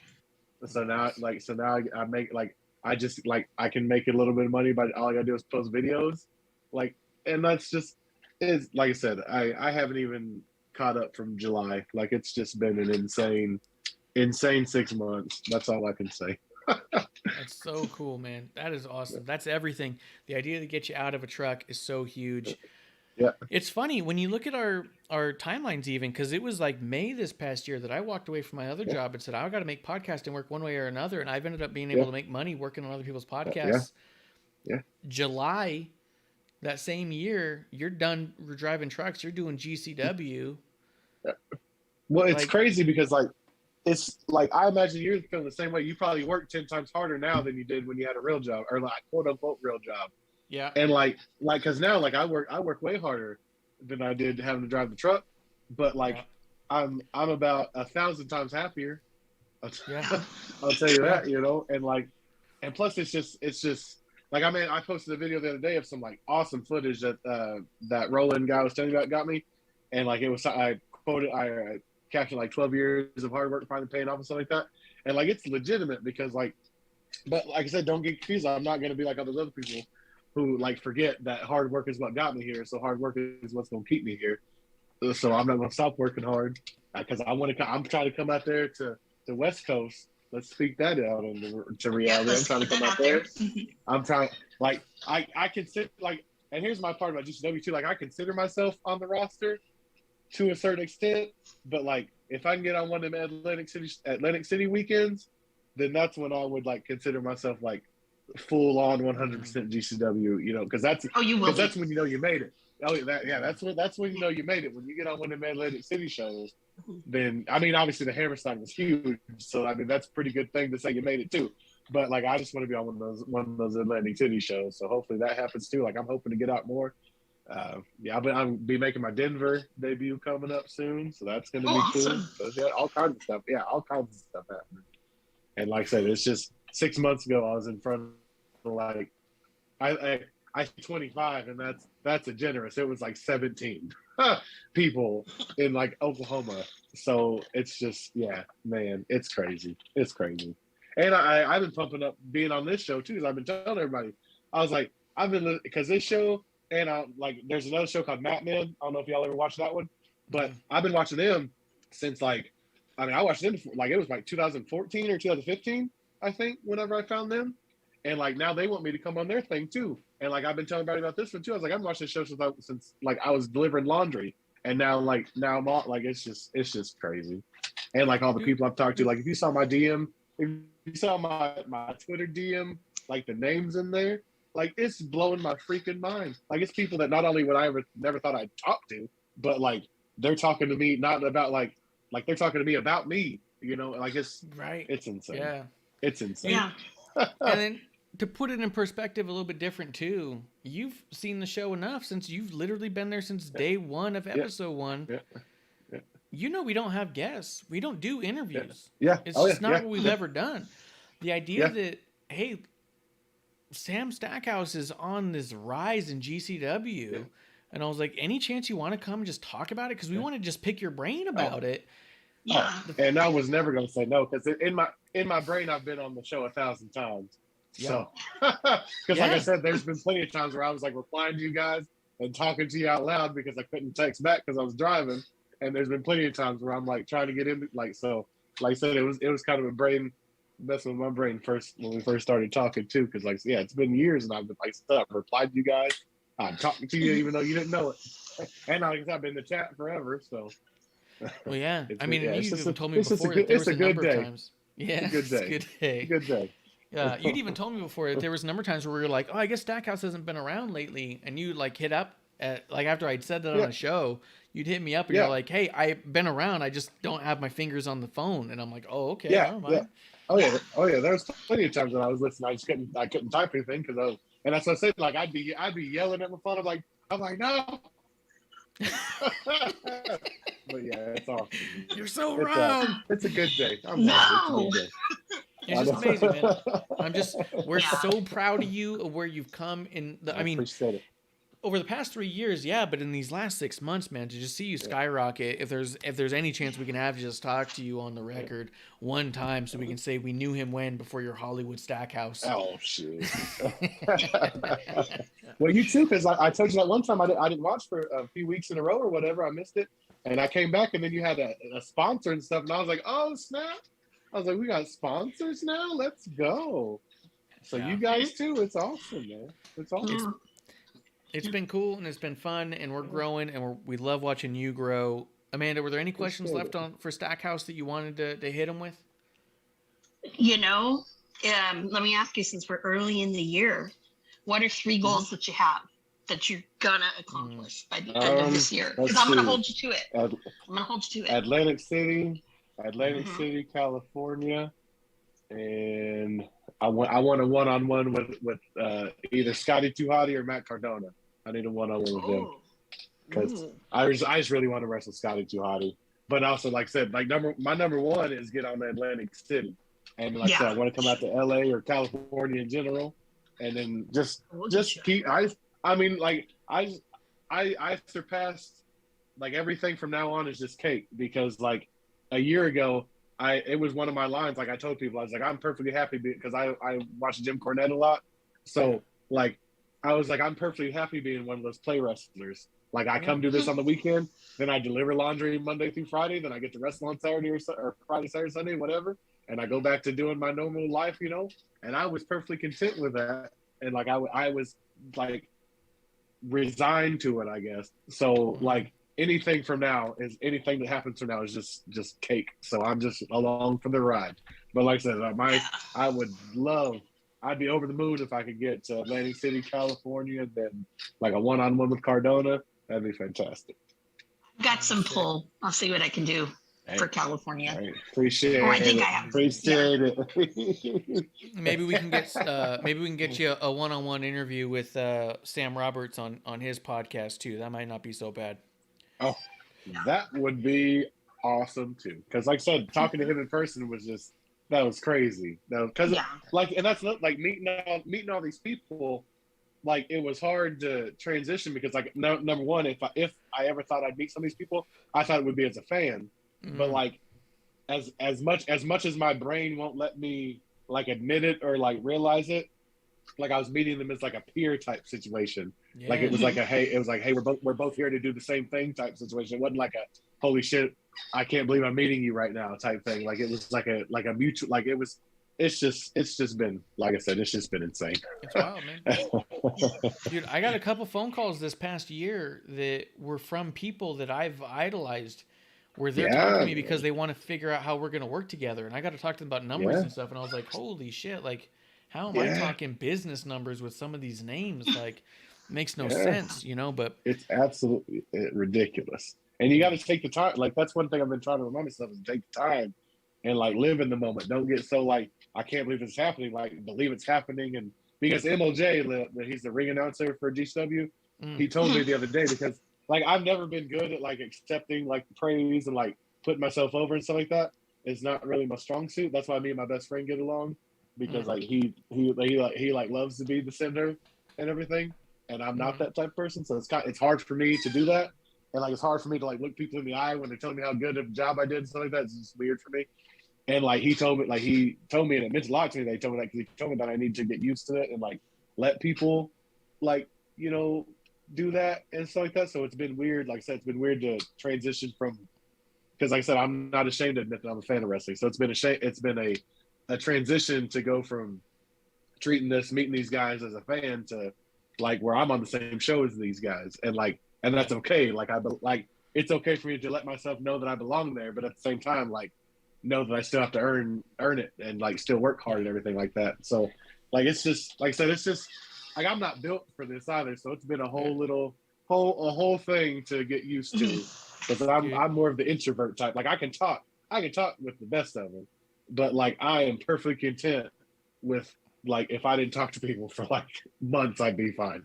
And so you like think about it too, like think about the amount of stuff that wrestling has gotten you through in your own life, the way that it's been that escape, or the way that it's been something you connected to, and then you got to realize on the other side, you're now dealing in that area where you're starting to do that for others. People are starting to connect to you in that same way. The importance it is that what you're doing is awesome, but I know that just having been given the opportunity to sometimes tell those people what it meant, you're going to need that ability to allow them to do it. Think about how important it is to you to be able to tell someone, you got me through it, people are going to start telling you that, and you're going to have to know that you did it. Yeah, I just told somebody that on a that I was talking about, is like, because wrestling for me has been like, literally, if I were to name like the top things in my life, I would not have them if it wasn't for wrestling. Like my wife, my daughter, all my friends, all three of the brides, or the not bridesmaid, the groomsmen at my wedding were all from wrestling. One of them sitting outside waiting on me to be done with this because he's staying the night here tonight. Like one of them, like the other one, both my best man was like, I was the best man at his wedding. He was the best man at my wedding first, and I was the best man at both his weddings because he secretly got married in Vegas. We don't talk about that. And so like I said, my wife, my daughter, like all the best things in my life are because of wrestling. And now like I've met so many cool people from Houston. Like I get messages. Like I was horrible at messaging people back before because I don't know what my phone is at the time. But I've gotten just today, I've gotten a bunch of messages because I posted that half naked ass picture of me. Like I've got messages from people that telling me that like it was cool of me to be like brave enough to post that and stuff. And that comes another thing. And like I just don't think about things because that like being brave never even crossed my mind about posting that picture. I just thought it was funny. And like the thought of people calling me fat and shit like that never even crossed my mind because like I've been big my whole life, so stuff like that does not bother me whatsoever. So like, and I don't want to get all like mushy or nothing like that, but like I know there's a lot of big dudes out there. There's big people out there, you know. And like I want to make sure that like people know that like fat is not a bad thing, and you can do whatever you want just because I'm big, and I've never let it stop me. Like I go out there, I kept up with Dante Leon last week. Not only did I keep up with him, I beat him. Mysterious Q. Like I'm wrestling ASF tomorrow, or the day after tomorrow, who is arguably one of the best luchadors in the world right now, and like people are trusting me to keep up with him. Yeah. So like I want to show people that just because you're big doesn't mean you can't do things. Don't let it stop you. You know, don't let. And like that's another. I meant to put it over earlier with GCW. I might have it on, but like everyone in GCW has a story about that. That's why all the shows are so fantastic because it's a roster full of guys and girls who have been told that you're either not good enough, you don't look the right way, you know, you don't act the right way, you know, you've made mistakes in your life and now you're never going to be anybody. Like that roster is like that video that they played at the beginning of the Hammerstein show. Like that was probably the realest video like I've ever seen at any wrestling thing, because it's true. Like every single person on this roster has been told, like I've always been told, oh, you're too fat, you don't look like a wrestler, you know, you shouldn't be doing those moves, you should wrestle like all these other big dudes and stuff like that. And like even some dude called me unprofessional on Facebook the other day because I guess he was a alleged promoter from Germany and wanted to book me just because of the way I looked and wanted me to come in and like he said I wouldn't be able to do anything that I do and stuff like that. He's like, well, if I paid you, you tell me that you wouldn't do that. I was like, what I'm telling you is that I don't think we're gonna have to worry about that because you don't seem like the person I want to work for. Because like obviously, yes, I want to make money at this too, but like as I said earlier, like everything that happens from now is cake. So I don't have to like make myself feel like crap to get booked, you know what I'm saying? And like I wouldn't do that anyway because I've got more eyes on me right now than I ever have. And if there's some like 15-year-old chubby little white kid like I was that's watching me, I'm not gonna be some like walking fat joke and stuff like that. Like I'm not gonna do it. And like just for that, I don't even know if there is, but just for that small chance, because I know what like guys like Bam Bam and Vader and like all these guys, I know what they meant to me because they showed me that you can be a big dude and be on the top of the card and be out there like Bam Bam kept up with Rey Mysterio and all these guys, you know, like so. If any, and like I said earlier, if anything, my whole goal in life is make sure no one can say I was addicted to them. But if at some small chance somebody says that, hey, that Sam Stackhouse guy, he's the reason that I'm doing, like if I inspire someone to become a wrestler or something like that, like it's awesome. And that's something that wrestling, like what else would I be able to do with my life that would allow me to feel that way? Because like I'm not very smart, if I'm being honest. I get hit in the head a lot. I literally had to make three reminders today so I could remember that I had these interview things to do today. And this meant a lot to me. And I forget things that are in my hand. Like it's not great. So like what else would I be able to do that gives me a connection to people, you know? And like I said, like wrestling for me, it's got me through when I was younger, all the little teenage heartbreaks, all that stuff, all the grown-up heartbreaks, all this stuff. Like anytime I'm feeling down, I throw on wrestling, and wrestling's fantastic because there's something for everybody. And GCW is good too because there's something for everybody. If you don't like the death matches, we've got arguably the best luchas in the entire world. So, and then if you don't like them, like me, I consider myself more of like a story-based wrestler because like I slow things down. Like, yeah, I do flashy things sometimes, but like I'm not doing a moonsault and immediately following up with something else. Like, I got to space things out just because I don't have a choice. But like, there's something for everybody. And that's what's so great about wrestling. I said, there's literally something for everybody in wrestling. Comedy, there's serious stuff. You want to watch people just beat the hell out of each other? You can find that. They got Josh Barnett's Bloodsport every year. You want to see people beat the hell out of each other. They've got everything. There's girl wrestling, there's dude wrestling, there's intergender wrestling, there's everything. And wrestling is fantastic. Go wrestling. It is. Yeah, I retweeted it every time I saw that picture of you with that title in that Shawn Michaels pose because I did think that. I mean, I can understand why someone would say brave. I don't know if it hit me right away as brave, but yeah, like the idea that you did it so openly, I just loved it so much. I was like, this needs to be on everyone's timeline. You know what I mean? Like, because I didn't realize until last week that I have a different view of like, I guess like being big or whatever. Like it's never really been like, I don't look at it as a negative. Like to me, if someone calls me fat, like I should be able to insult them more because like the lack of creativity, like you're literally just pointing out the obvious. Like that's like walking up to somebody and saying, "Oh, you have a blue shirt on," and shitting on them for it. It's clearly like it's an obvious thing, So and plus, like I said, I've been big my whole life, but I didn't realize until I had a buddy that rode with me, and he said his son is big, and he said that he wanted me to talk to him about and like try to give him to have my same point of view, and like it didn't click to me that like because like I said, I've been big my whole life, and I understand how hard that is. Like I get how hard that is, but it's never really hit me as hard as it does other people. And like in the moment when he told me that, I kind of felt bad because like I said, like I've lived this big life and stuff like that, but I didn't really think like I just always look at it different. Like it's never really been a big deal to me, I guess it's saying. Like obviously I was bullied in school, like I've made fun of my whole life, but that also might play into why it's not that big a deal to me because it's just it's just a Tuesday, or what's today? Thursday. It's just a Thursday. I wake up big every day. But I've learned to live my life around it too. Like I work my life around. Like I understand that there's certain things I can and cannot do, and I don't try to do those things. And like it's just a lot of people will get in their own head and get in their own way about it, and the idea that you've are able to easily embrace it because of a life of not easily embracing it, maybe. It makes a lot of sense that he'd say, "Hey, I want you to talk to my kid because he hasn't hit that hurdle that you hit yet. He's still on the back side of it." And so to be able to give somebody a leg up, give them that boost over the other side and be like, no, this is why it's all good. That's important, man. That's big.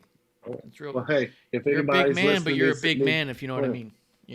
If anybody who's watching who needs to hear this, if you big, piss on them. Okay.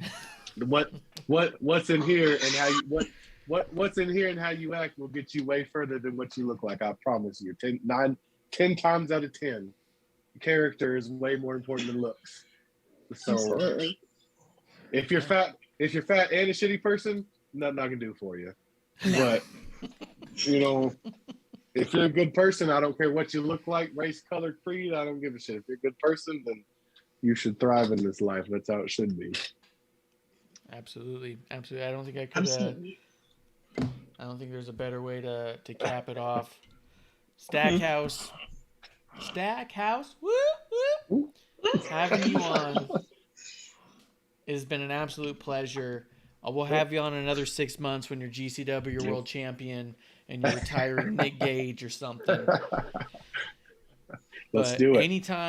Anytime you want a platform, anytime you want to get anything out that we can help with, just let me know. If you need someone to carry your bags in Dallas, just give me a call. Whatever you need. Are y'all gonna be there for Mania? Y'all coming down there for Mania? This Mania, it doesn't look like it right now, to be honest. But want we're to, still but playing it out. Where's next year? LA, next baby. year? Is it? LA, baby. Oh, well, I've got to be at that one. Hopefully. Heck yeah. There's a Well, I really will good tell you chance I'm this. going to LA. Well, I know I'm already going to LA. I already have a hotel. Well, yeah. But I will say this. I know if you do come to LA, I know Hot Tub Sean will probably be, oh, can you get Sam to do the hot? I'm pretty sure. So just know you will probably be in the hot tub with Hot Tub Sean because. Oh, hey, that's fine with he's me. a legend. Legend. Hey, you had me a hot tub. Yeah, the only one who Never turned down a hot tub in my life. Nope. Not gonna start now. The only one who's I think told him no. Oh, sorry. The only one I think has told him no is Gage. But then Oh, well. I think he's too cool for that. Well, he might have had some cuts that might burn in the hot tub. You never know. Yeah, that's a good point. See, he'll be in the hot tub and glass starts floating and everyone starts going, what the hell is this about? Yeah, that's a bad deal. Stackhouse, let people know where they can find you, where they can support you, how they can buy stickers off you, all that stuff real quick. Yeah, I mean, it's the Sam Stackhouse on Facebook.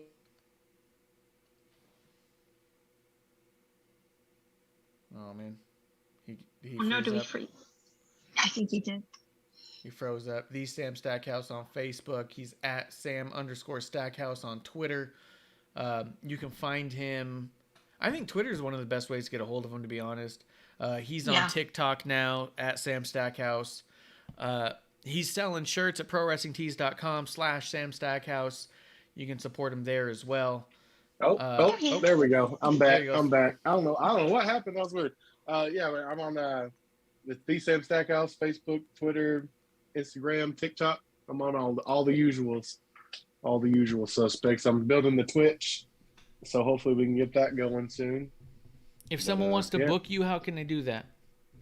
Book samstackhouse@gmail.com, or you can DM me on any of those, Twitter, Instagram, Facebook, any of those things.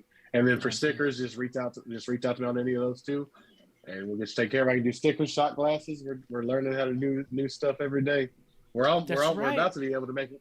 Yeah, we're about to be able to make our own T-shirts too. So like everything on the gimmick table when you come to Sam Stackhouse, everything but the T-shirts was made by me, and then